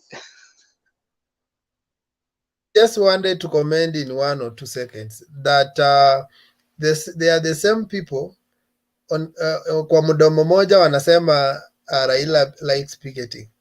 They're the same people who say that 2007 Raila was weak. In fact, they wanted him relent. He would have pushed until he got the presidency, but he relented. And they even seems to suggest that they were the strong ones in that clamor for getting the electoral justice. Okay, there is something we call a power triangle, where you put in the government, there is the civil society organizations, and the private sector. And at the middle, we put research and also what we call mass media. When the triangle of the government expands, meaning in a way others shrinks, that is dictatorship. When the private sector expands, it shrinks the government, CSOs, and also the media, meaning you will find inflation. When the CSOs expand, it will shrink the rest, meaning you will find civil arrest. I am asking this, and maybe you did not understand my question. I appreciate that Baba had a handshake with Uhuru Muigai Kenyatta in that 2018. But I wish he remained in his CSO, where there is the civil rights and such. No. Ndeto, do not mislead can you people. listen? Who you in listen? Kenya? No, wait. Who in Kenya has been allocated the mandate to just remain as a civil society? Where is it written that Raila, you just have to be agitating for people's civil rights? For example, right now you guys are busy telling Raila, oh, why is he talking about Miguna? You know the problem where with is it, you. Where the is it problem written? with No, you. Ndeto, wait. The problem with you. No. Wewe unachomangwa na vitu haraka sana. You just interfere. Someone's communicating. Can you listen? Then you interrogate my. No. Why should I listen to you? No, Ndeto. Why should I listen to you? No, listen to me. First, there's nowhere written that Baba should be in opposition, and he's the one who should be fighting for people's rights. Where is it written? Give me one part of the constitution that is written. You have been talking about Baba is a father of multipartyism and such. So where is it written? In terms of, where is it written? In your mind, because you have been talking about it. Or what do you mean by bringing something like growing the democracy? If you do not bring in the issue of civil society organizations, these are the people who push for the policy implementation by, let me educate you something, Demba. In the government, we have 3 arms. That is the executive, there is the judiciary. That you cannot educate me on what you don't know. Listen, I'm educating Kenyans, you included. But you don't know then there what is you're educating for. Listen. You have a very vague understanding of what you're talking about. Can you listen? I may not make sense to you, but to those who are listening, there are those who are interested. So what I mean is this. The government has 3 arms. We know the legislature makes law. We know the judiciary interprets law. And the role of the executive is to implement. So when policies are developed by the legislature, meaning it is not enough, because the government, through its executive, it might opt not to implement these policies. And this is where now the other stakeholders come in, like the civil society organizations, to challenge what maybe the outcry of the public is all about. If it is maybe a policy. Now you see, Ndeto, wait, you're even misleading. Policy development does not start from the legislature. You're even misleading the public. Can you lead them? Policy development, policy development does not start from the legislature. Demba, you are behaving like you have the monopoly of no, I'm trying to correct you. When you say policy starts from the legislature, you are wrong. Who makes the policies? What is public participation? There is something we call. I know there is something we call public participation, where we start with the agenda setting. We go to formulation. Then there is even pre-discussion or pre-decision. Then we come to even formal decisions, where that policy is made now the law. So what is this that you are educating me about? So when you say that, you're confusing yourself. Before you proceed, let me tell my friend Deto. Deto, you see, sometimes you divert yourself from the debate. you're asked a question before, instead of explaining, you bring in other issues. Before even you are done with that, you bring in, and so you keep on shifting from one issue to another. For me, it's, if you are talking about one thing, can you exhaustively finish that? If you are not sure of that, and then we close that, we go to the next thing. We are not here because we know everything, but it's good to debate on the things we know. The rest we can go and research. We are still always here on every Thursday. If we find there is an issue we need to dwell on that, we can make it a topic next time, so that we don't confuse ourselves. Wekesa, the only challenge I have. There are also your followers who want to see Ndeto representing them the right way. The only challenge I have with this platform is Ndeto, listen. Let me now, finish. Just a second. Let me finish. Just a second. No, let me first I want us to make movement. You see, Wekesa, you see why I'm diverting and why I keep changing to other topics. Oh, so you're aware. Okay, interruption. Let's make you are progress. Interrupting so much. Let's make progress. Now, I want us to address ourselves, starting with you, and probably that one will help us make progress and also be of benefit to our viewers moving forward. In terms of what you have alluded to, the general outlook of the protagonists that are presenting themselves, assuming that we have the UDA government and ODM or Azimio la Umoja government. What, in your view, do you think are practical aspects that they think, especially for UDA, what are the practical things that you think will be achievable? And what are some of the things that you think, even within the time that is given, might not be achievable? So, Ndeto, we start with you. Okay. I think also, before I answer your question, Demba, sometimes it is so unhealthy when you are asked a lot of questions, then when you are answering, there is a lot of interjections. And these interjections, they keep on bringing in a new way of thinking, and they bring a lot of diversions. Just because maybe someone wants to shatter some truth to the people, then you are just diverted. I think that is not how debate is.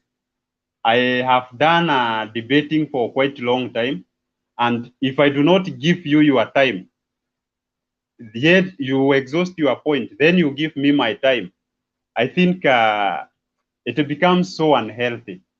So what I will say is this. In this country, we have a lot of policies. And these policies are meant to bring the change that we want, either socially, economically, or any other dimension of human living. So, and the reason why today we are debating here is because not everything is well in place. We need some transition in our economic space, in our political space, so that to be able to thrive in what we call the hygiene, or a good way of doing things. And this is how William Samoei Ruto is coming in, together with us, who are his supporters, to bring the change that we feel Kenyans need through the bottom-up economic model. And, there are things that are can be achieved immediately, and there are those things that will also take time to be implemented, because even Rome was not constructed in one day. It took over 200 years. So what I mean is this: some issues like unemployment among young people, this is something that can be solved immediately. William Samoei Ruto get into the government, and it will happen this way. If there is a country that collects a lot of money through tax, through various other income way, through grants and other sources of income by the government. It is our country, Kenya.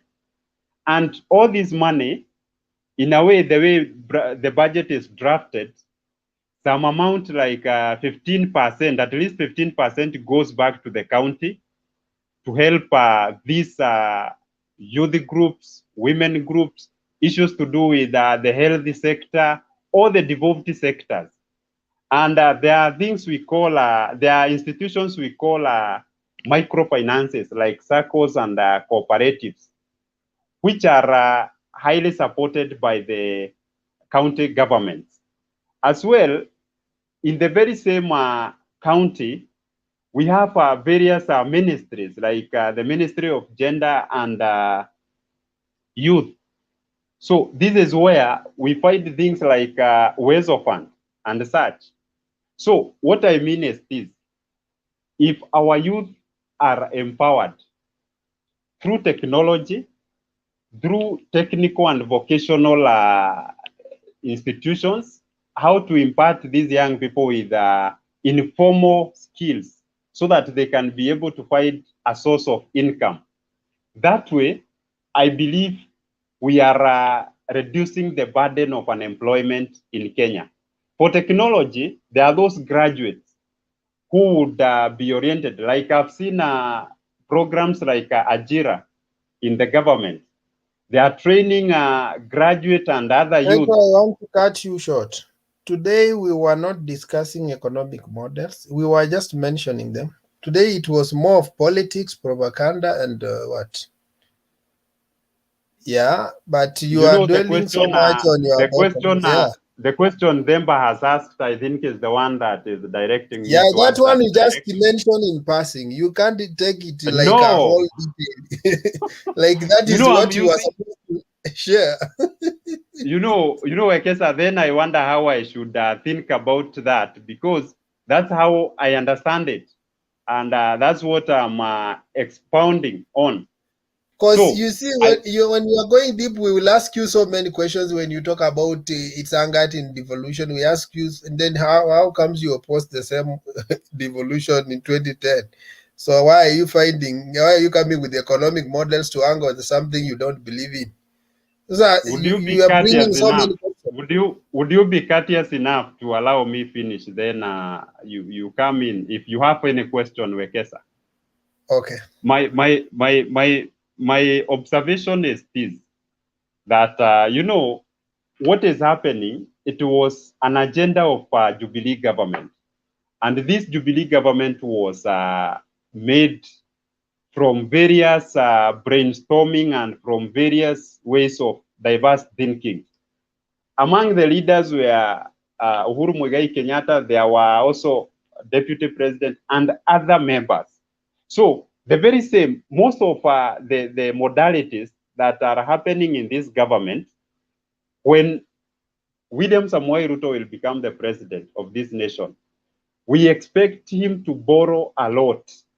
Actually, he will not leave hanging projects. The big four, these are things that he will strengthen. Things like the agricultural sector, producing a lot of agricultural produces, so that to ensure in our country we do not have anyone who is going hunger. Also, where there is food, we also encourage even urbanization, because if there is enough food from the rural settings, the high volume of young people going to the cities to seek for jobs, they can be able to get food. But if we do not have enough food, in a way, it will also discourage the way people will live in the cities. So food production on its own is one of the pillars of the bottom-up approach through the agricultural processing and such. So also the issue of industrialization, because through these non-formal skills, you are also encouraging industrialization, because where is the labor going to come from? If we have 5 tycoons who would like to start companies or to start industries, where will they get labor from? Is it not from these people who have hands-on skills? So if we empower the base population, who are the majority, in a way, we shall increase the number of SMEs, we shall increase the number of people who are paying taxes, and this will increase the revenue collection by the government. And in a way, that will bring to a resilient kind of economy where we do not have to borrow from even other nations so much to bring development that we need in our country.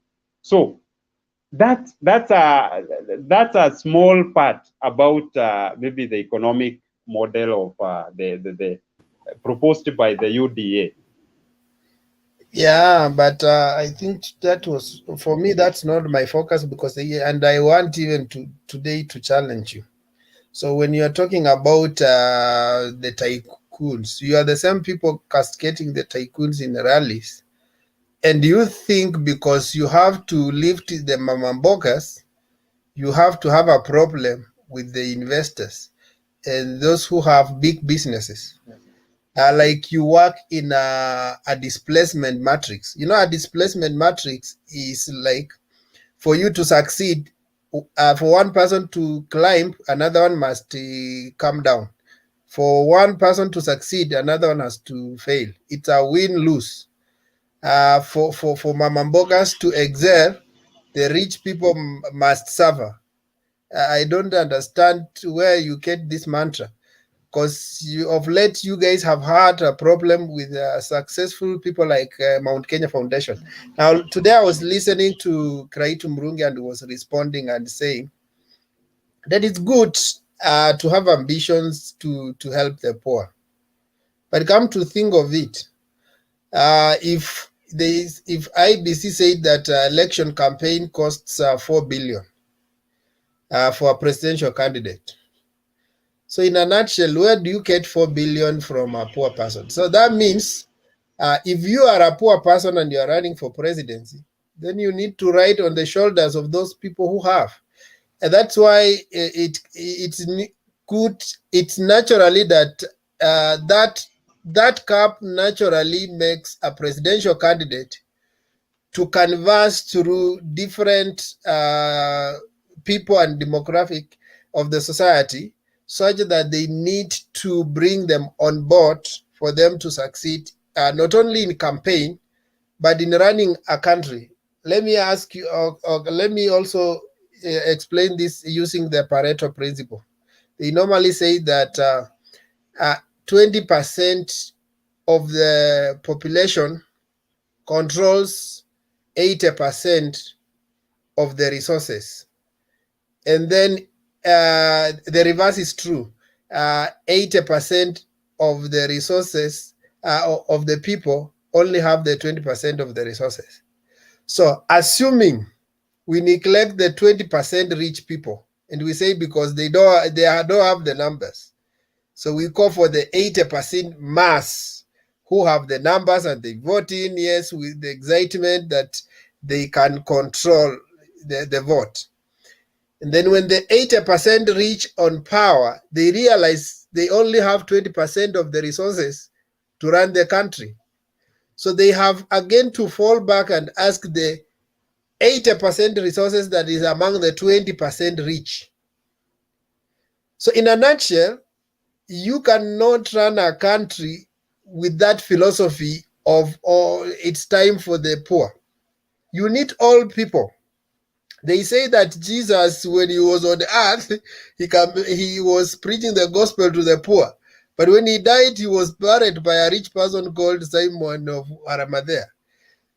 Everybody has a role, my friend. You may not want people like this guy of Citizen Royal Media. He may not be a good campaigner, but in terms of controlling economy, he controls a sizable, including the jobs. You guys are saying you want to create 4 million jobs. Now, the people who are controlling part of the size of the industries that creates jobs, Citizen Royal Media alone, how many Royal Media alone, how many Kenyans does it employ? Mount Kenya Foundation has people who owns companies, the cement and whatever.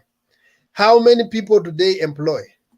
So if you decide that you neglect them, are you not naturally or indirectly affecting the so-called vijana wenye unaona ni hustlers? Because most of them depend on the companies of these rich people that they have already developed. So what we are saying is that we can have an upstream way where when the people who are low come up, those also who are up are moving. We all want to move. Nobody is on the highest mountain. Even those who have billions want to have trillions. And those who have trillions want to go to the next level. But if you are looking at someone millionaire and you think that I need to be a millionaire also, so I have to have part of his money, it becomes a problem. Yes. Where did we get this idea that Mama Mboga is a low person? Actually, today we are debunking, the politics and propaganda, and that's why I'm entering in, and we need to dissect and see, is there truth in what these guys are saying? Because they are even, by the way, there are people who sell samaki, and when you look, he transports samaki in lorries from Turkana to one place. So ideally he looks like Mama Mboga, but it's a millionaire Mama Mboga. Is there any truth? Is there any truth in the use of Mutu Boda Boda? Mutu Boda Boda, is that Mutu Boda Boda necessarily a poor person? No, because there are those we need to debunk those propagandas. Is Mutu Boda Boda generally a poor person? And let me explain how. And again, even if he was a poor, why should a billionaire be speaking on behalf? And he has a problem when other billionaires like Mount Kenya Foundation speak on behalf of other people, because he is also a billionaire. So why should he have a problem? Okay, Mimi, what I mean is this: I do not say that someone has to fall for another one to rise. And I think if there were people who show some discriminations, it is the MKF, the Mount Kenya Foundation members, because they called some leaders, then they neglected because some Ruto leaders. Was called 2012 and no any other leader was called. Ruto was called with Uhuru. So they were done with them. They are going to the next people. It is okay. It is okay. You know, every person has a version of seeing it. The way you said that these people, they own big businesses, which employs people. But I would like us to cross-examine this. For instance, when you go to a big company, mostly it will attract professionals. People who have gone to university, or maybe people who have diplomas or such. For the lower class cadres, you will find cleaners and such will be those people who did not go to school like that. Then I wonder, when shall this person, maybe who never went to school and is doing casual job for very many years in such a company with a salary of something to do with 10,000 or even 8,000, when shall this person get liberated? And this is how bottom-up approach is coming in, that instead of concentrating so much on this kind of models, like empowering companies which should employ people, and you know, majority of Kenyans, they do not have degrees, they do not have those diplomas, they do not have those certificates. There are people maybe who dropped out of class 8, who finished class 8, others are dropouts, others are Form 4 leavers. So when shall this group of people be concentrated upon? This is how the bottom-up economic model is suggesting this, that, you know, we have an informal way of doing it. We can engage these young people into a group where they can be trained skills, on financial literacy and such. They are assured how to save. Then they are also empowered through loaning. And this will expand their small businesses which they have started. In fact, if today you start with a kiosk, there is a high likely that tomorrow you might expand it to a general shop.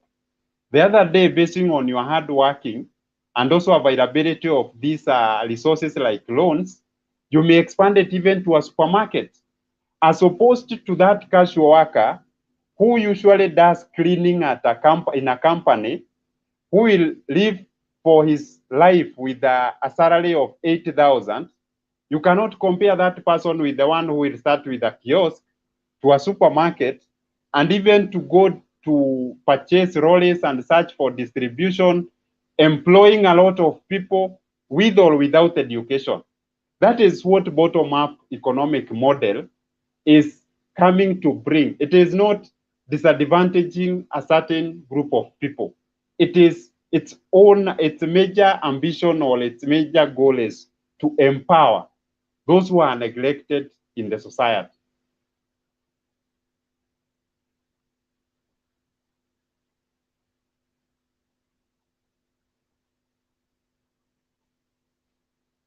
Okay, Deba, you are there? Yes, I'm here. Yeah, so, maybe we can begin to wind up. You can. Yeah, so we can have us maybe closing. Yeah, we have several issues that haven't been addressed though, especially the politics and propaganda. There's a lot, but we hope we'll keep them coming as we move on. So, Ndeto, what do you think is what you have noted as a propaganda in your side from the other side? Okay, so what I would say is this, that, you know, the way people are like making Baba to look so great, to look like he is the only man who has achieved a lot of things. And, you know, they come in through saying that Baba fought for multipartyism. They come in to say that, you know, Baba has been rallying support to various, maybe to coerce the government of the day to implement various agendas. I think this is pure propaganda, because equally, when you dissect what the other leader, William Samoei Ruto, has done, plus even other presidential candidates, by then, they were also there and they supported such movements. So it was not individual personalized. It was a collective kind of an achievement. We cannot say that since Baba was in the movement in 1992 to fight for multipartyism, we know someone like Matiba. This is a person who was a true patriot. And I've not heard even these supporters of Baba talking about this man. We know other people who also fought for the same. Where are they in the big picture? So let us not spread this propaganda. Hold on, Leto. Do you understand what propaganda is?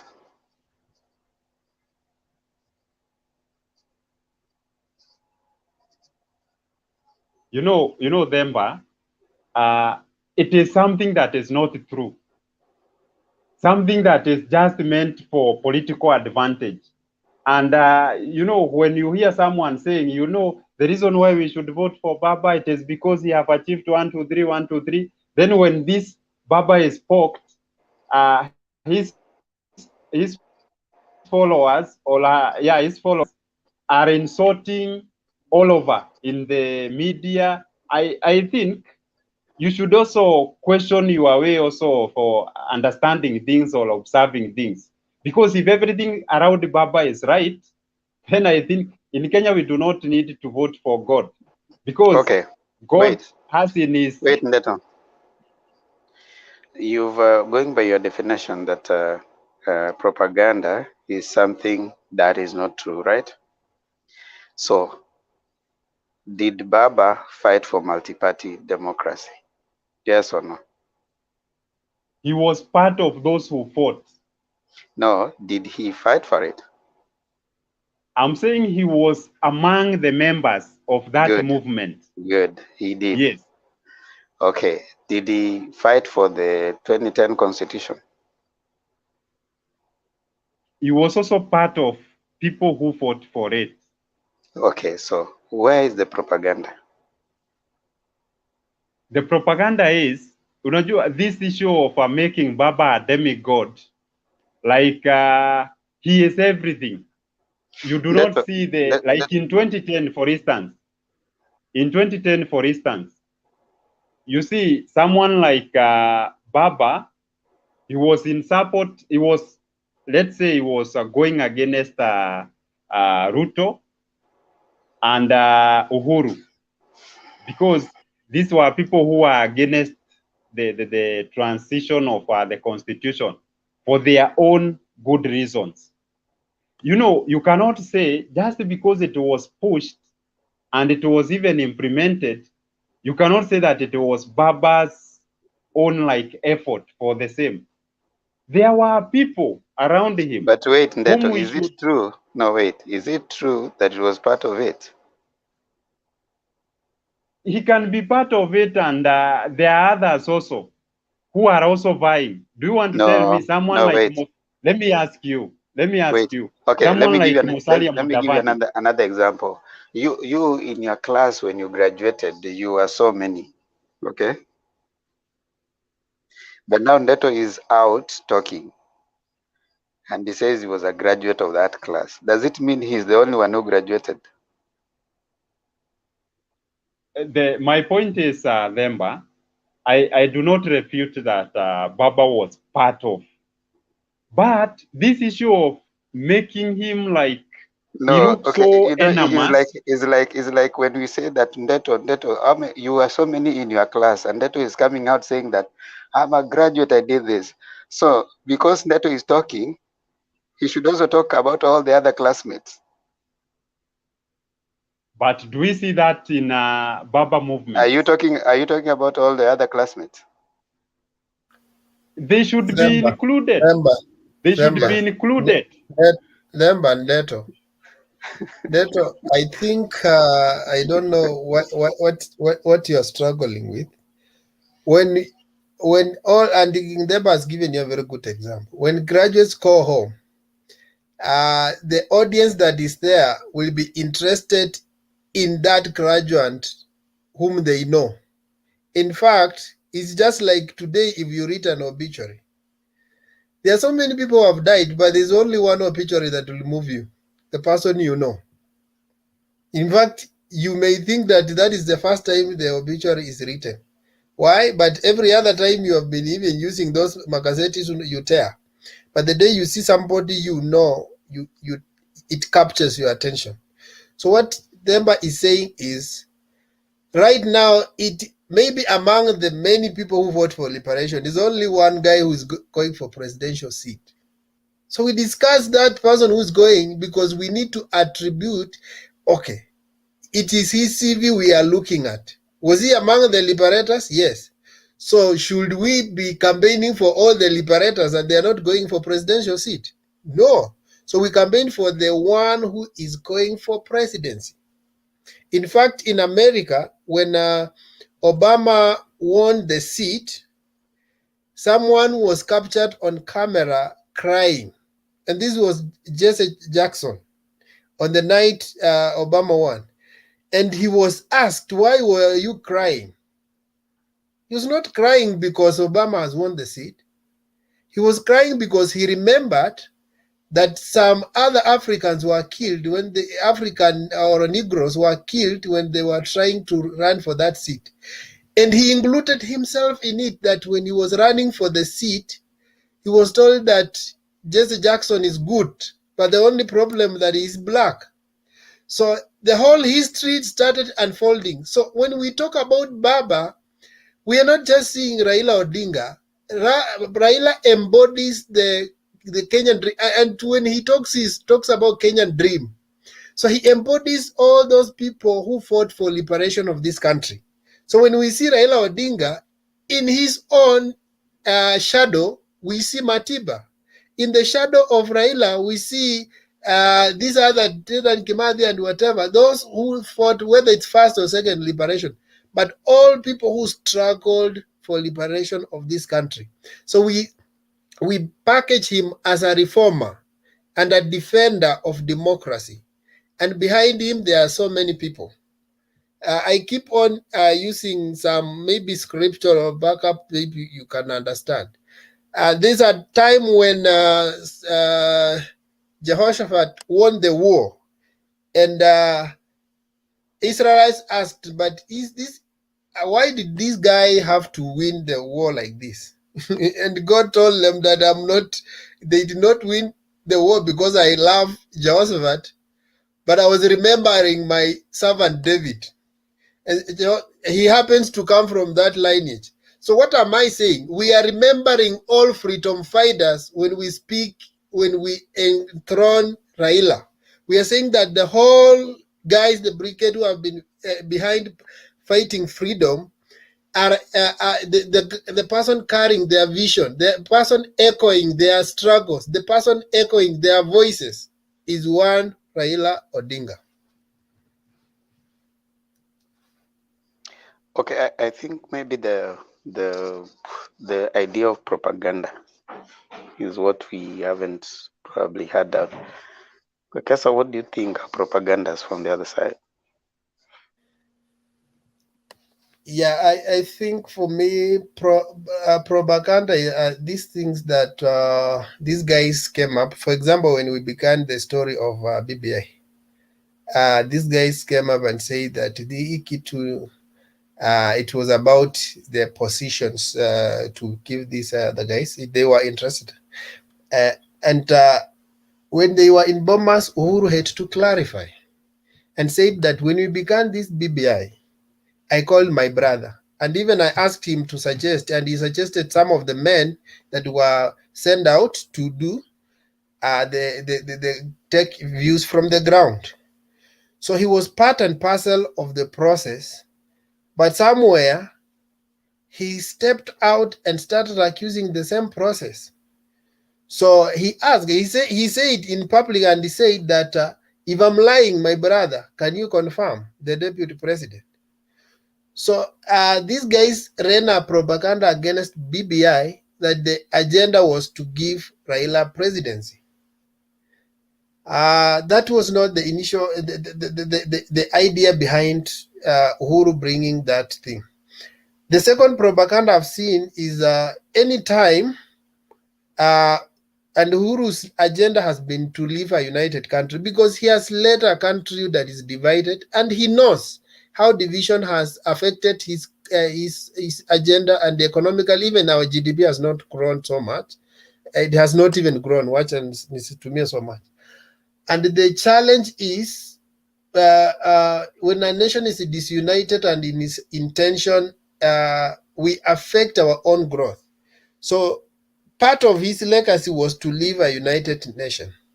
When he brings Musalia, brings Kalonzo, brings every other person, and he asks also on a day of breakfast, and he asks his deputy to create Kalonzo, and then they create each other and bury that budget. He's just telling them that this is the process we began at Afra Stadium, where two of the communities had been fighting, but now we brought them together and it worked. It was not a propaganda, but it was a truth. So he said, I'm going to the next truth of uniting the two warring political factions that has been making Kenyans to feel. In fact, even this 42 against 2 or 1, it was also an exaggerated propaganda because nobody was fighting a community.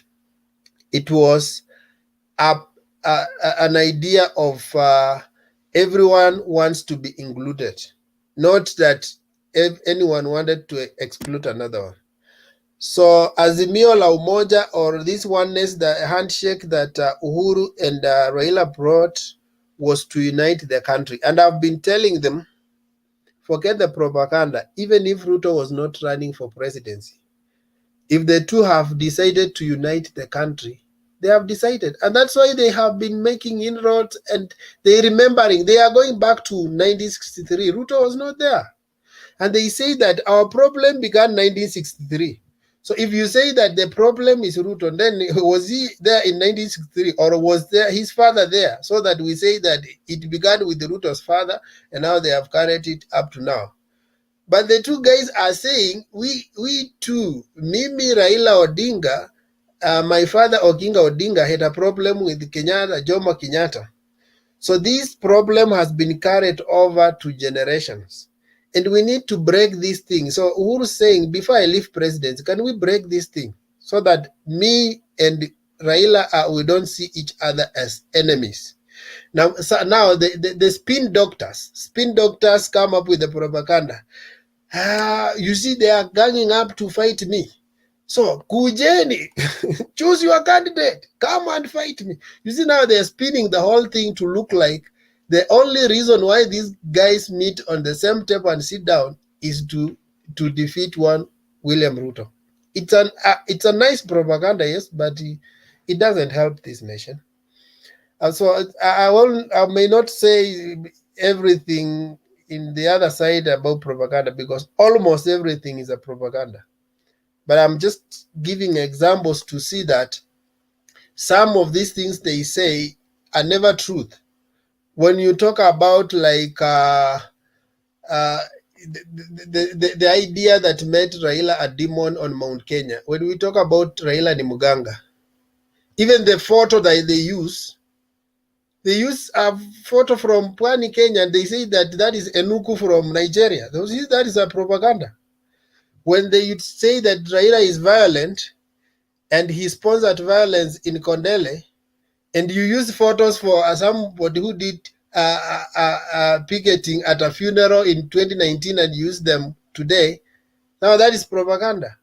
When you say that these vehicles were stoned at Kondele and you give us a background of Kericho, that's propaganda. So there are so many things I can list, but just to point up a few, that in politics, unless you double click, in fact, the challenge now is the social media. Today, you can get an account of Themba and show that Themba today has updated something, which is not true. You wait for somebody to confirm and tell you that is fake news. So social media is one of the largest leader of propaganda in Kenya, including their so-called HNIB, Hustler Nation Intelligence Bureau. It's a thing that comes up with fake news. They have already come up with a list of the people who are going to be elected in Jubilee's NDC. And the Jubilee Party confirmed that is fake news, that is propaganda. So they have always been, and they have made their followers to believe that they are the source of intelligence and they know everything that the government is doing. How many times have they told us that who is going to reshuffle cabinet and it doesn't happen? It is just a good exaggerated propaganda to give their followers following them and knowing that they are the source of information just for political expediency. So I think those are a few things I can mention just to highlight what the other side are doing. Now, you said something, Deto, that the Raila supporters have made him look like a small god by their support. Would you say the same also with the Ruto supporters? Because, and is there anything wrong with that? Because as at now, everything Ruto says is good and is going to do, and you've said that many times, that William Samoei Ruto has said he's going to do this. William Samoei Ruto said he's going to. Is there anything wrong with that? The only thing that makes that being so long is because this issue of tribalism, it is highly tied with such kind of balkanization. And when I say that people, it's like Leto, you're not answering my question.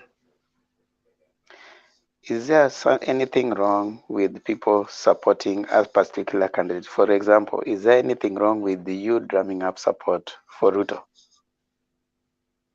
if you know, the only point is where I have issues with what maybe like Baba supporters does is like for Mount Kenya, for this, I would say first, it is wrong in this way.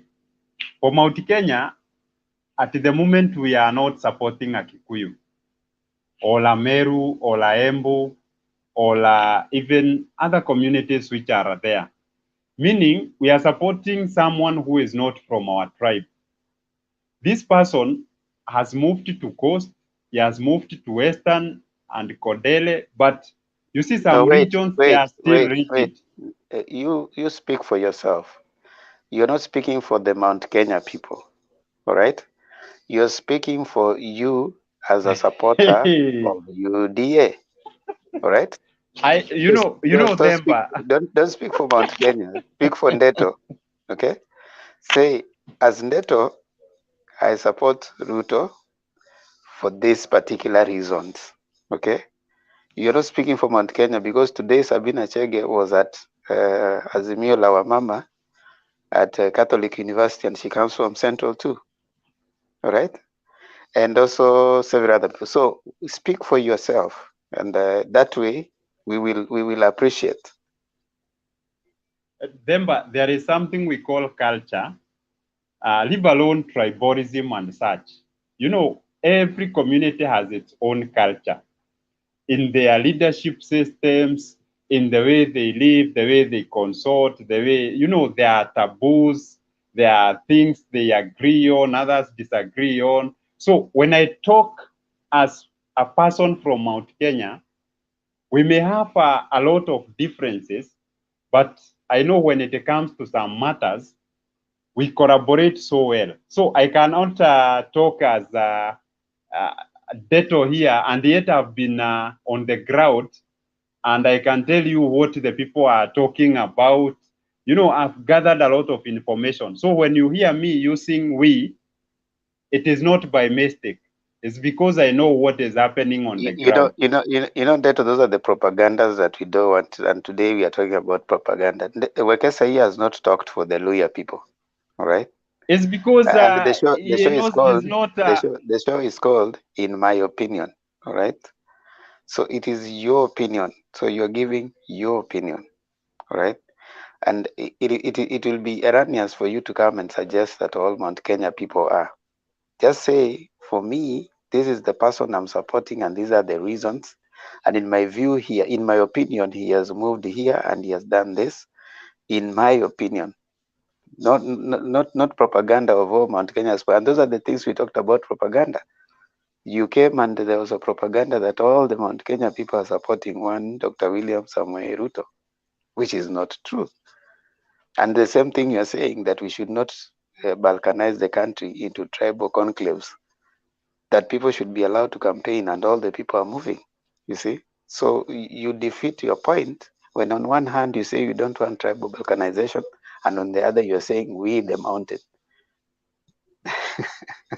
you know, That is ironic. Demba, as far as you are trying to put some guideline on what I should say, you know, also, it is my opinion and my observation. And, you know, I'm entitled to that. When someone says, like, go to somewhere like Kondele, for instance, if those people are stoning DP, do you think they are stoning him because they will vote for him? That is also Or is propaganda. it because it was influenced? Deto. That is also propaganda. Let's call propaganda propaganda. A criminal is a criminal, whether you are in Kondele, whether you are in Nyeri, whether you are in Mombasa, whether you're whatever. A criminal is a criminal, and the police should be able to investigate and even apprehend those people. So propaganda of saying that, oh, the Luo people of Kondele were stoning Ruto, that's propaganda. And that's what we are saying here. So when you Let bring me in ask you, Demba, propaganda, and you let cannot me pose. separate propaganda Let from... me, okay, it is a propaganda. Let me For pose this example, question to you. Ruto was To you. Ruto was stoned in where was it, Wekesa? Where there were skirmishes when Ruto came to Central. You know, Was that it in was Nyeri? planned, Kenny. It was in Kenny. Good. So can you, And is it was safe? planned Is it by safe to the... say? Wait. Is it safe to say that people of Kieni will not vote for Ruto because they brought skirmishes? We knew who they were. Those are people who were ferried there.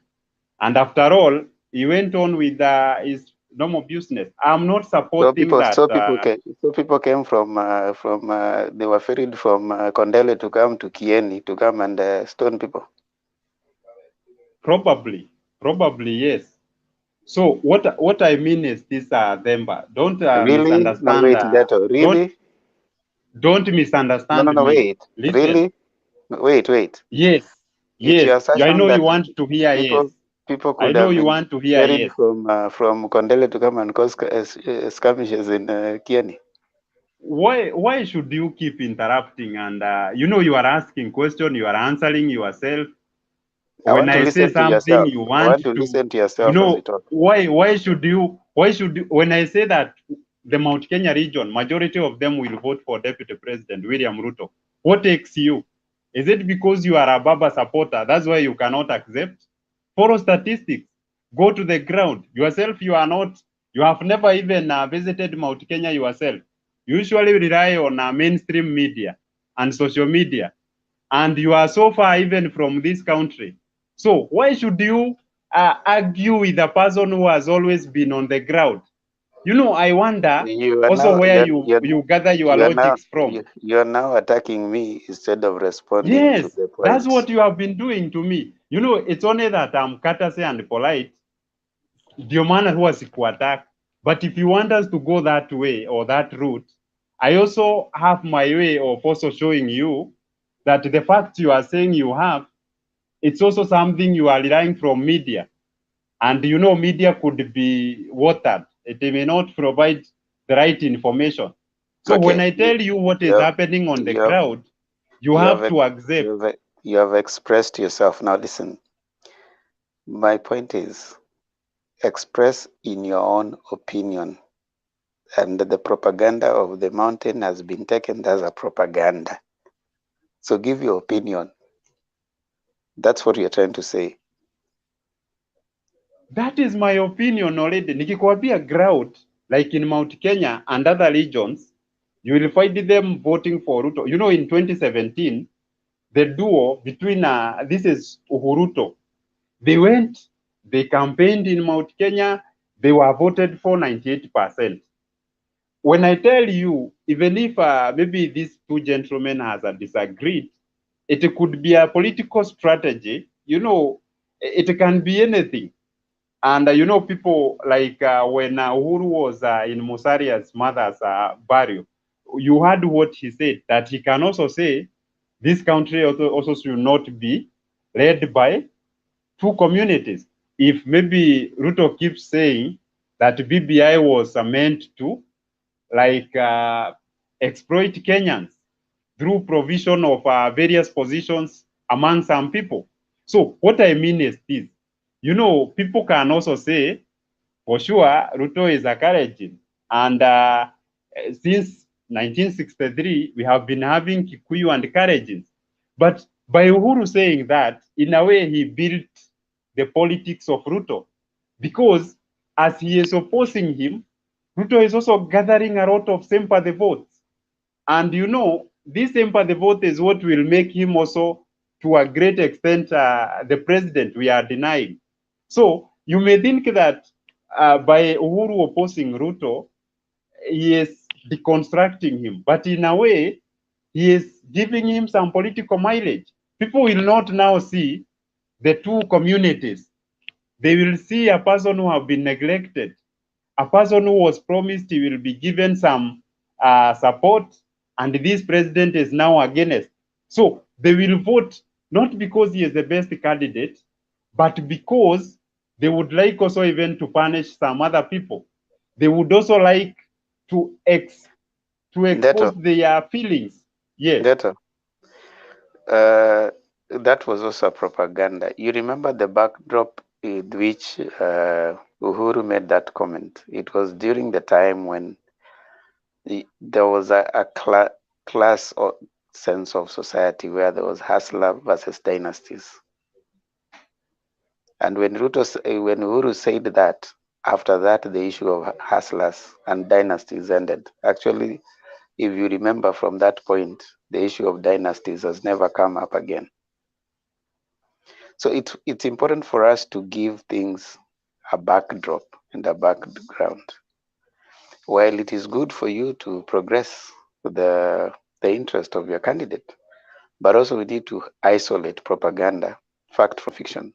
Number two, the Constitution BBI was not about Raila and creating positions, and you know that because Who doesn't know? Who doesn't know the game plan of that document? It's propaganda when you come and say it is for positions for specific people, because right now the Constitution 2010, when it was passed, Dr. William Samoei Ruto voted no. But who is benefiting right now? Constitutions are not amended or changed with the individual's name put in them. It is made for the whole country. So the propaganda on who doesn't know that it is positions for certain people, that's a propaganda, and that's part of what we are discussing today. So you are saying our judicial system is full of propagandists, because these are smart legal minds who just sat and listened to the panel that was saying BBI, it is going to transform Kenyans this way. And in a way, they were in disagreement. And that's why they judged in disfavor of the document. You're also not right. It was not satisfying or justifying what these gentlemen were talking about. That was an illegal process. Did you read the judgment? Anyway, let me let. No, but even you see, even if it was the way he's saying, you cannot talk about legal issues to do has anything to do with positions. So even if it was true, because legal issues, they looked at the process and they said, and they had a problem with the process. But Themba wants to use the positions to justify the process. Those are two different things. The BBI was never dismissed on the content, including even the Tangatangas themselves. They say that the content was not an issue. They know the process was an issue. So let's not talk about positions. No judge stood and said that it's unconstitutional to have 5 positions in our constitution. There was nothing like that. So kindly, but what I'm trying to say, Andeto, if you hear me right, I'm saying this: no constitution is made by an individual in mind. We don't make constitution and we write Raila, and we don't make constitution and we write Ruto. The only challenge I have with you people is even 2010 constitution, there's a deputy president and the president. There's no Uhuru and Ruto. You know, the only challenge I have is, why was it so timely? And even we know whom even those positions could have accommodated. Why was it set like to be? Are you admitting that you guys, first of all, will lose election? Because you are saying that it was meant. Are you already assuming that the handshake site will be in power? If you are admitting, then we can go on and no. You know, if that document was passed, to be in power, if that document was passed, if you are going to be in power, you guys, then the position were to help you, not us. No. You know, if that you document, are the ones going to win an election, who will enjoy those positions? It was your team, not us. So are you We have admitting been that seeing, you are not sure you're going to win? We have been seeing 5 men against 1. So, and we know what the document By 5 enclosed. men, in UDA we have Kimani Ichung'wah is a man. We have Kindiki is a man. We have the colleagues is a man. So what is the issue? We have so many people But supporting Ruto. have you ever You've seen been them telling in us you have disagreement? 150 MPs. You've been telling us that. Have you ever, they can be Mutu kama 150. Weta is just a senator like Irungu Kangata. What is the difference between Weta and Irungu Kangata? They are just senators. Let me explain. The only difference is this, that these are people who own various parties. They have different ideologies. How many and parties they would do you like have? to take. Moses Kuria had a party. Listen, I have listened. has a party. The Being other guy. courteous. No, I'm Kiunjuri is not counting the parties. Kiunjuri I'm right now counting is the not a parties. supporter of UDA. Right now, No, it was Wekesa. Hustle a Nation. It's Hustle a Nation. It has Hustle a Nation. Listen then. So what I mean is this, that we all know, even when this document was being formulated, who are engaged in Mombasa by the president. And whatever they were discussing, we may not know. When you hear someone starting a statement that we all know, that's already a propaganda starting. There's nowhere that the Constitution, and what we are saying here, Ndeto, is there's nowhere that the Constitution is made with an individual in mind. It's made with the country. And I took you to 2010 Constitution. William Samoei Arap Ruto said no to it. Did he vote no? I cannot agree with you. If there is no public participation, don't come to lie to us here that when any change to bring a constitutional reform, it is made by the mind of the people. Like in BBI, one of the reasons why the judges refused that document is because public participation was not well conducted. So you cannot tell us, the Constitution starts that we the people, meaning people are the supremacy. They have the power. But if you do not engage them in such a process, why are you telling us here that, every constitution is not made by the mind of our people? No, we are not of that level. I think we also have some legal knowledge. This is not the first constitution we are making. Even the Bomas one, you can see the Bomas conference. It happened at which stage? When you go back, even the Wako draft, the Kilivi draft, and the whatever. And Wekesa, even let me bring him home. When the Raila and which public participation happened when Kibaki and Raila were signing their code? In a way, there you can say. Where was the public participation? This is my point. We saw both the parties, those who are yes and no campaigning, meaning they were popularizing. But for BBI, did they do the public accord? Was there public accord for? Yes. Why did the people go to referendum? And you could see even a very good competitive pace between the yes and the no. But in this BBI, who were opposing the bill? I think the only chance I saw some people even being yapped at Bomas, it's when they were giving their views and what they thought would be good if included. But when you come to the supporters... But in BBI, you cannot talk about yes and no, my friend. DP is part of Jubilee. So the two sides were either the opposition and the government side. You cannot have two positions, government within a government. So the government was led by Uhuru, and the opposition side was led by Raila. Then why do you keep saying that Ruto defies what Uhuru proposes? If you have just said that... That's what I'm saying. He is in government and he should play to the rules of government. Why does he have to appear opposition in daytime and night is in government? Why does he do you want to tell me it must be spearheaded by DP Ruto? Or are there no other leaders who could have spearheaded the no campaigns? We are in a democratic nation, And it doesn't mean if And you are the in no a government. campaign, as far as I'm concerned, is the Katiba whatever. And the Katiba people, they pointed out the issue they wanted. That is okay. But just because it was to absorb Baba and make him get into various positions, you know, that's why it failed even to have an opposition. And also even the other members of other parties, like ANC, like even those, you know what I mean. So if all those people could see that they had their share, if the document passes, who do you think could have even volunteered Now, the no the worst campaign? propaganda is this. Now, let me tell you, the worst propaganda is this.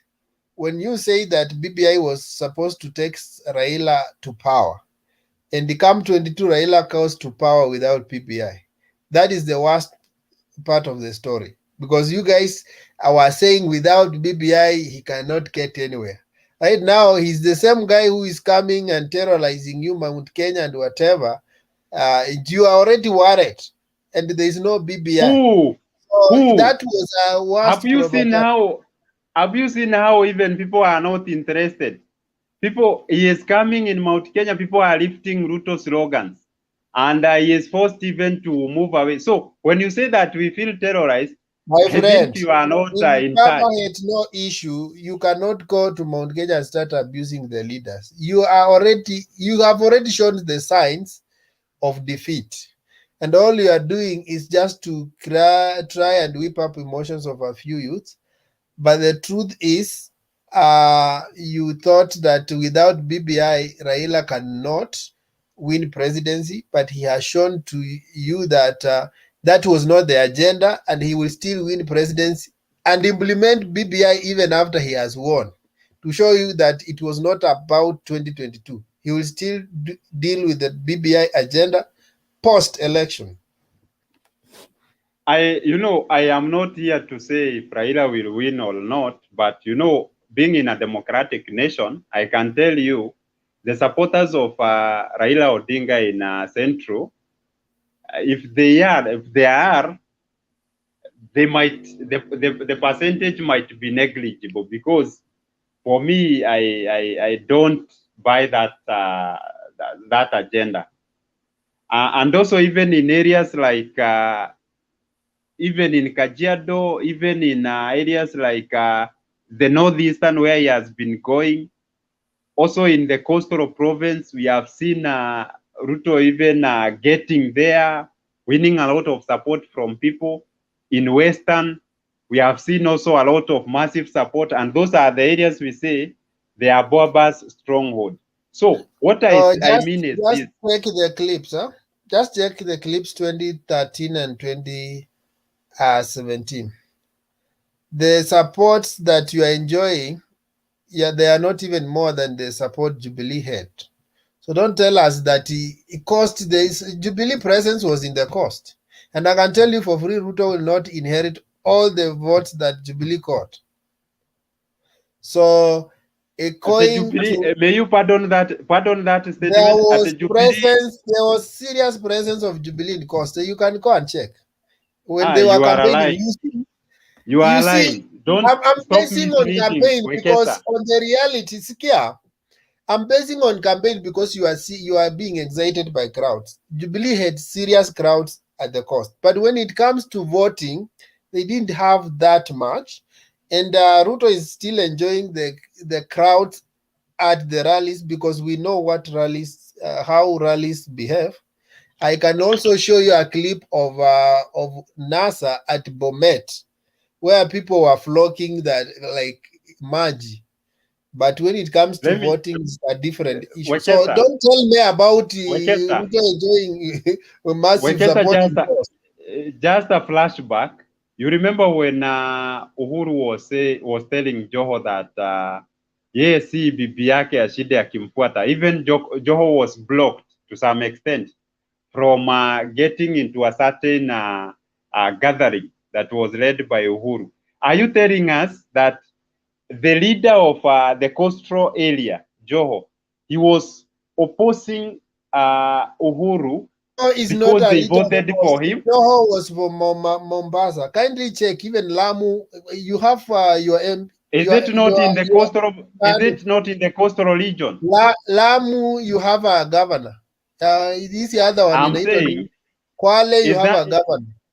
is So that not Joho the was coastal region?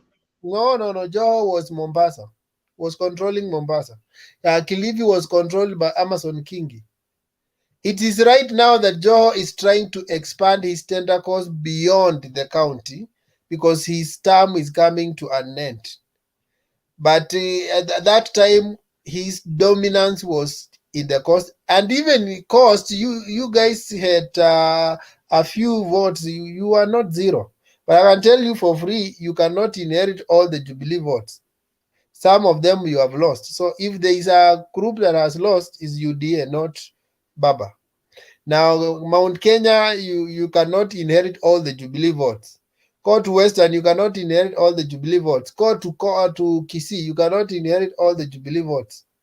So in a nutshell, you will not get what Uhuruto caught.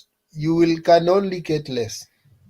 Let me, you are making your selective amnesia, because like I think it is in Kabuchai where we saw Jubilee taking part in the by-elections, UDA and ODM. Jubilee was not in Kabuchai. Jubilee was not I in think Kabuchai. it was in Bonchari then, in Bonchari. That is in Bonchari. So you have said the Gusii, in a way they supported Jubilee. And Jubilee, by then, they garnered, I think, 7,000 votes. ODM had 8,000. UDA had 6,000. Meaning, if Jubilee will not produce a presidential candidate, then all these supporters of Jubilee might shift to UDA because it is the most related party to Jubilee party, not ODM. So what is this that you are trying to formulate, Wekesa? That do you think they will vote for? I think that can be a good analyst, my friend. How do you transfer votes of Jubilee to UDA like that? See, you know what I mean. These are, you said these are two and same now, people. Let me tell you, if that was the case, then you would have had Central the whole of it. But the fact that now you are losing Central, even if you may get 60 or 50. Who has stated that we are losing Central? You know, it is your observation. Now we and don't live in Utopia, my friend. You know, this is not a 19th century population where you can tell us you know Central. We live in we participated in the election here US, and we are in Kenya, and we knew who will win, and it came out to be true because we follow up. If I can understand the demographic of US, what is so central just next a few kilometers here, my friend. So we understand what is happening in Central. You cannot cover it. We daily we monitor what is happening. We have seen largely. Do you know right now that over how many millions of Kenyans are on social media?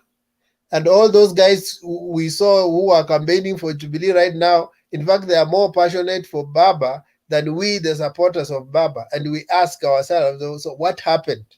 So you cannot tell us nothing is happening, yet even in a sample population, it's just obvious that people have changed their language. And when you look at people who are massively supporting UDA, there are just a few people from one region, but the rest, they are not so much. If that's how you consider research or maybe extracting a sample population from a study area, there are different designs, and one might opt to go with maybe an exploratory kind of design of study, where you cherry pick, you judge who to ask what. And if you learn all those people, I'm not a quack in the research, my brother. So don't go there. I understand, and that's why I'm using such sophisticated terms. When you cherry pick those people to take part in your study, that's when you will find 10 people who are supporting a Baba. You give them a chance, and then you make your conclusion that 90% of study participants stated that they will support Baba. But I can tell you, the sample size should also be questioned, because if you are using a sample size of 100 people, in Mount Kenya we have over 10 million. Deto, let's start giving our closing remarks. Maybe start with you, and then Wekesa will come in. So let us start your closing remark. Okay, thank you. So today it has been quite a hot atmosphere, and let us not come here and air propaganda, because the moment you say that, you deviate what people see that there is some truth within. Like when I talk about BBI and its intention, then someone is trying to like connive, and you try to tell Kenyans what they do not want to hear. Kenyans are now well educated.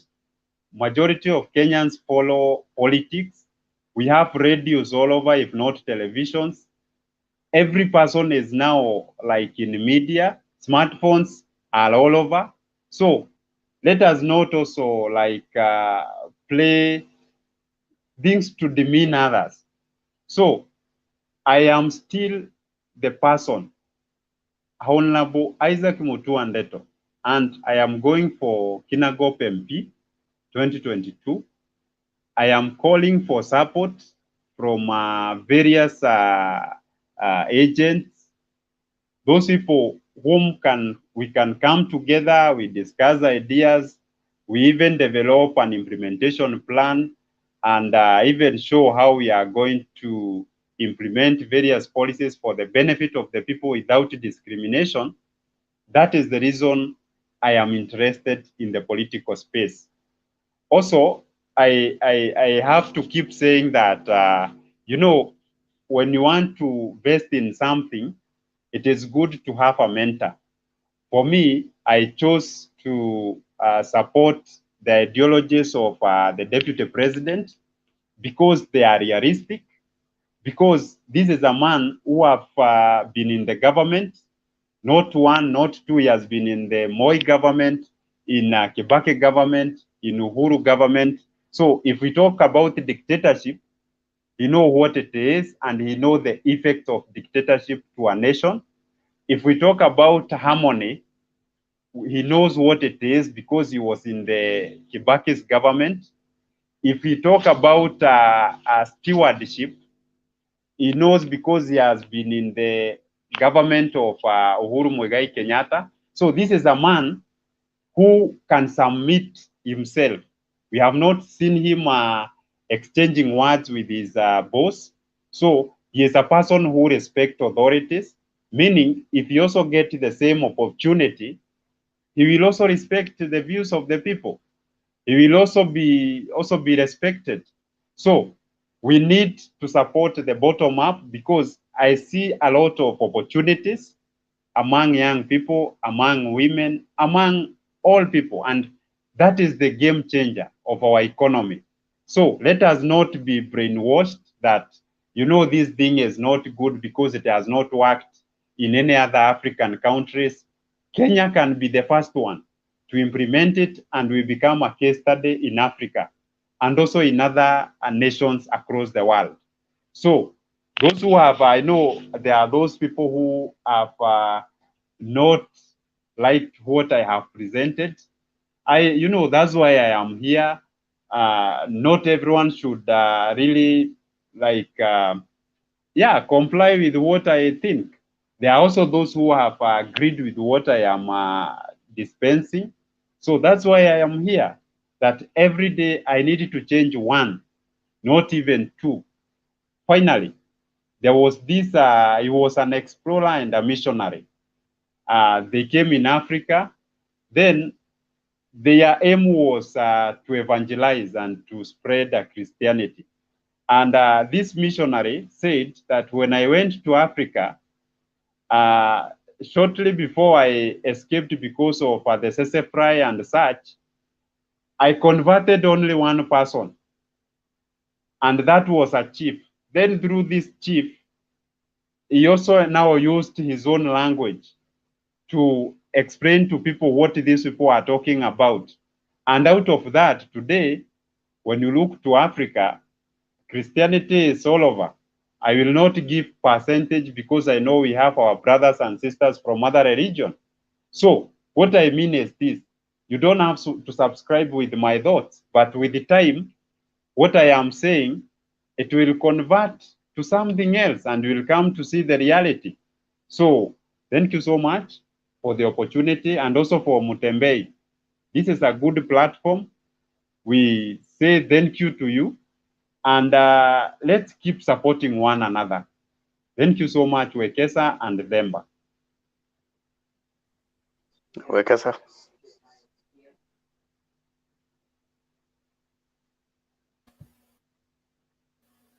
Okay, let me begin by saying that they normally say that in a family, if you have many children, it's not proper to call ujiite mimi ni Baba Gloria ama mimi ni Mama Gloria.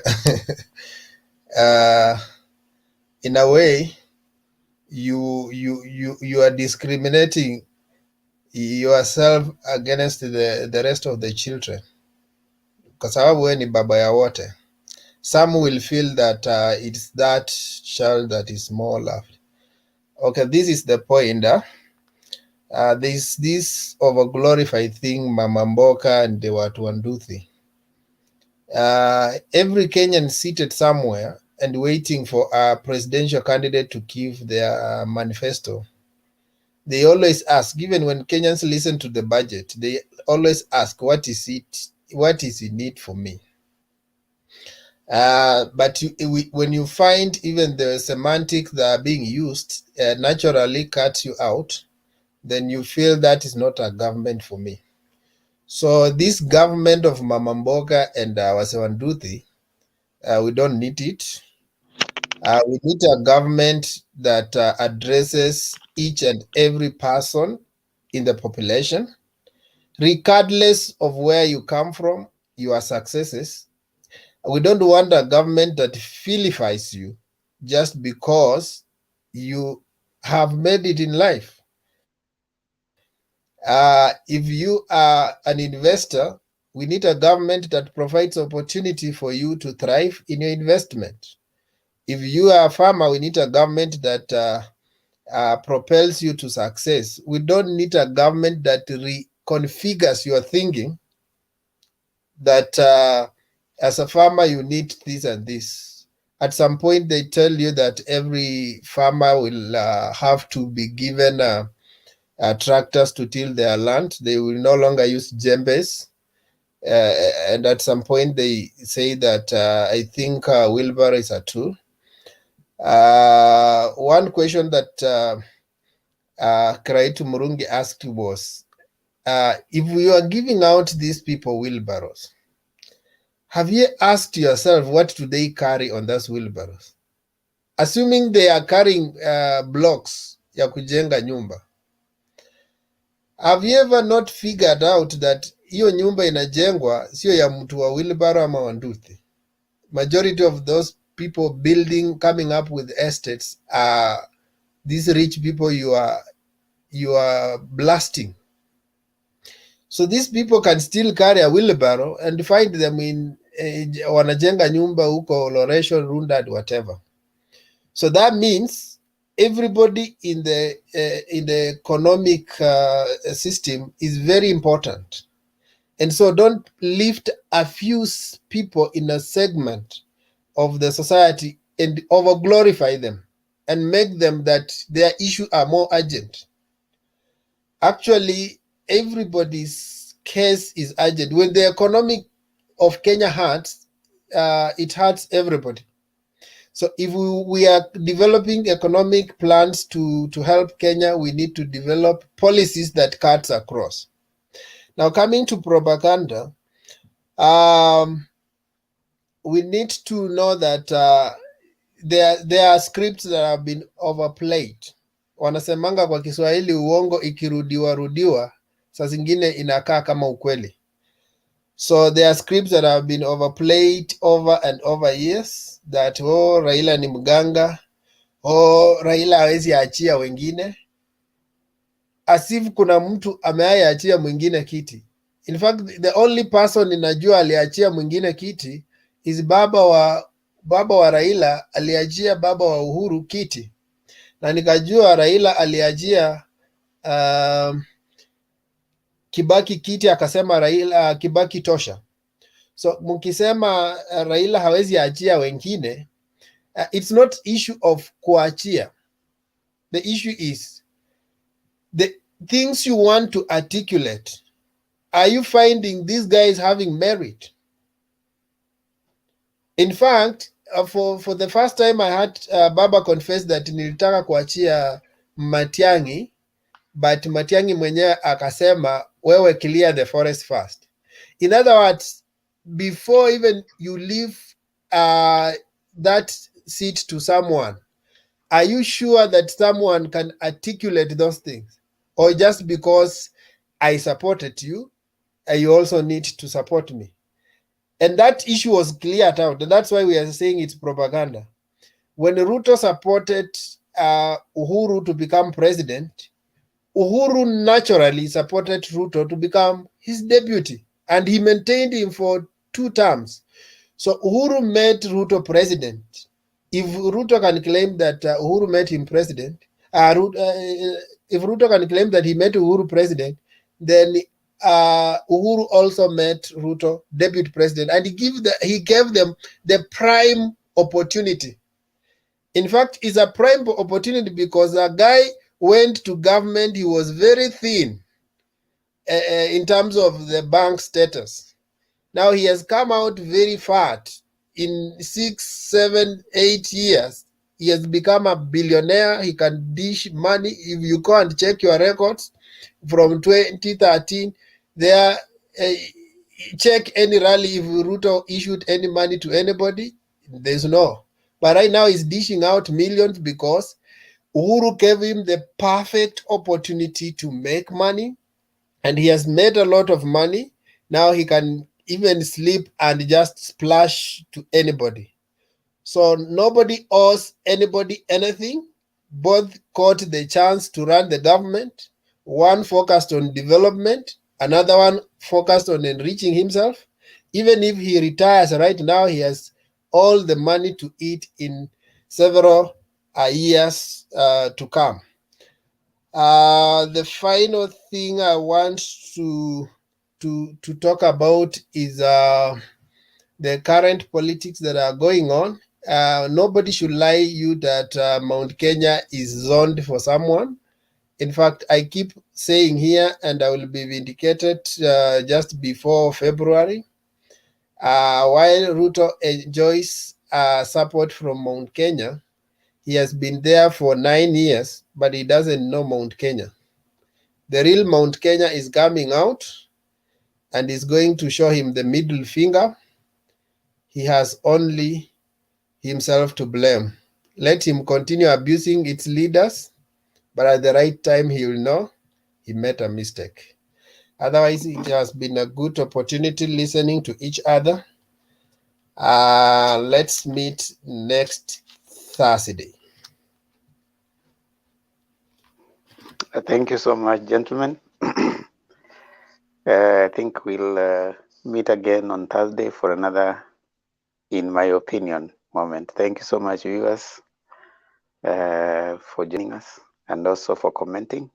It's always a pleasure meeting you here. Thank you, Mutua Ndeto, Honorable, and Wekesa. God bless you all. See you next week, Thursday.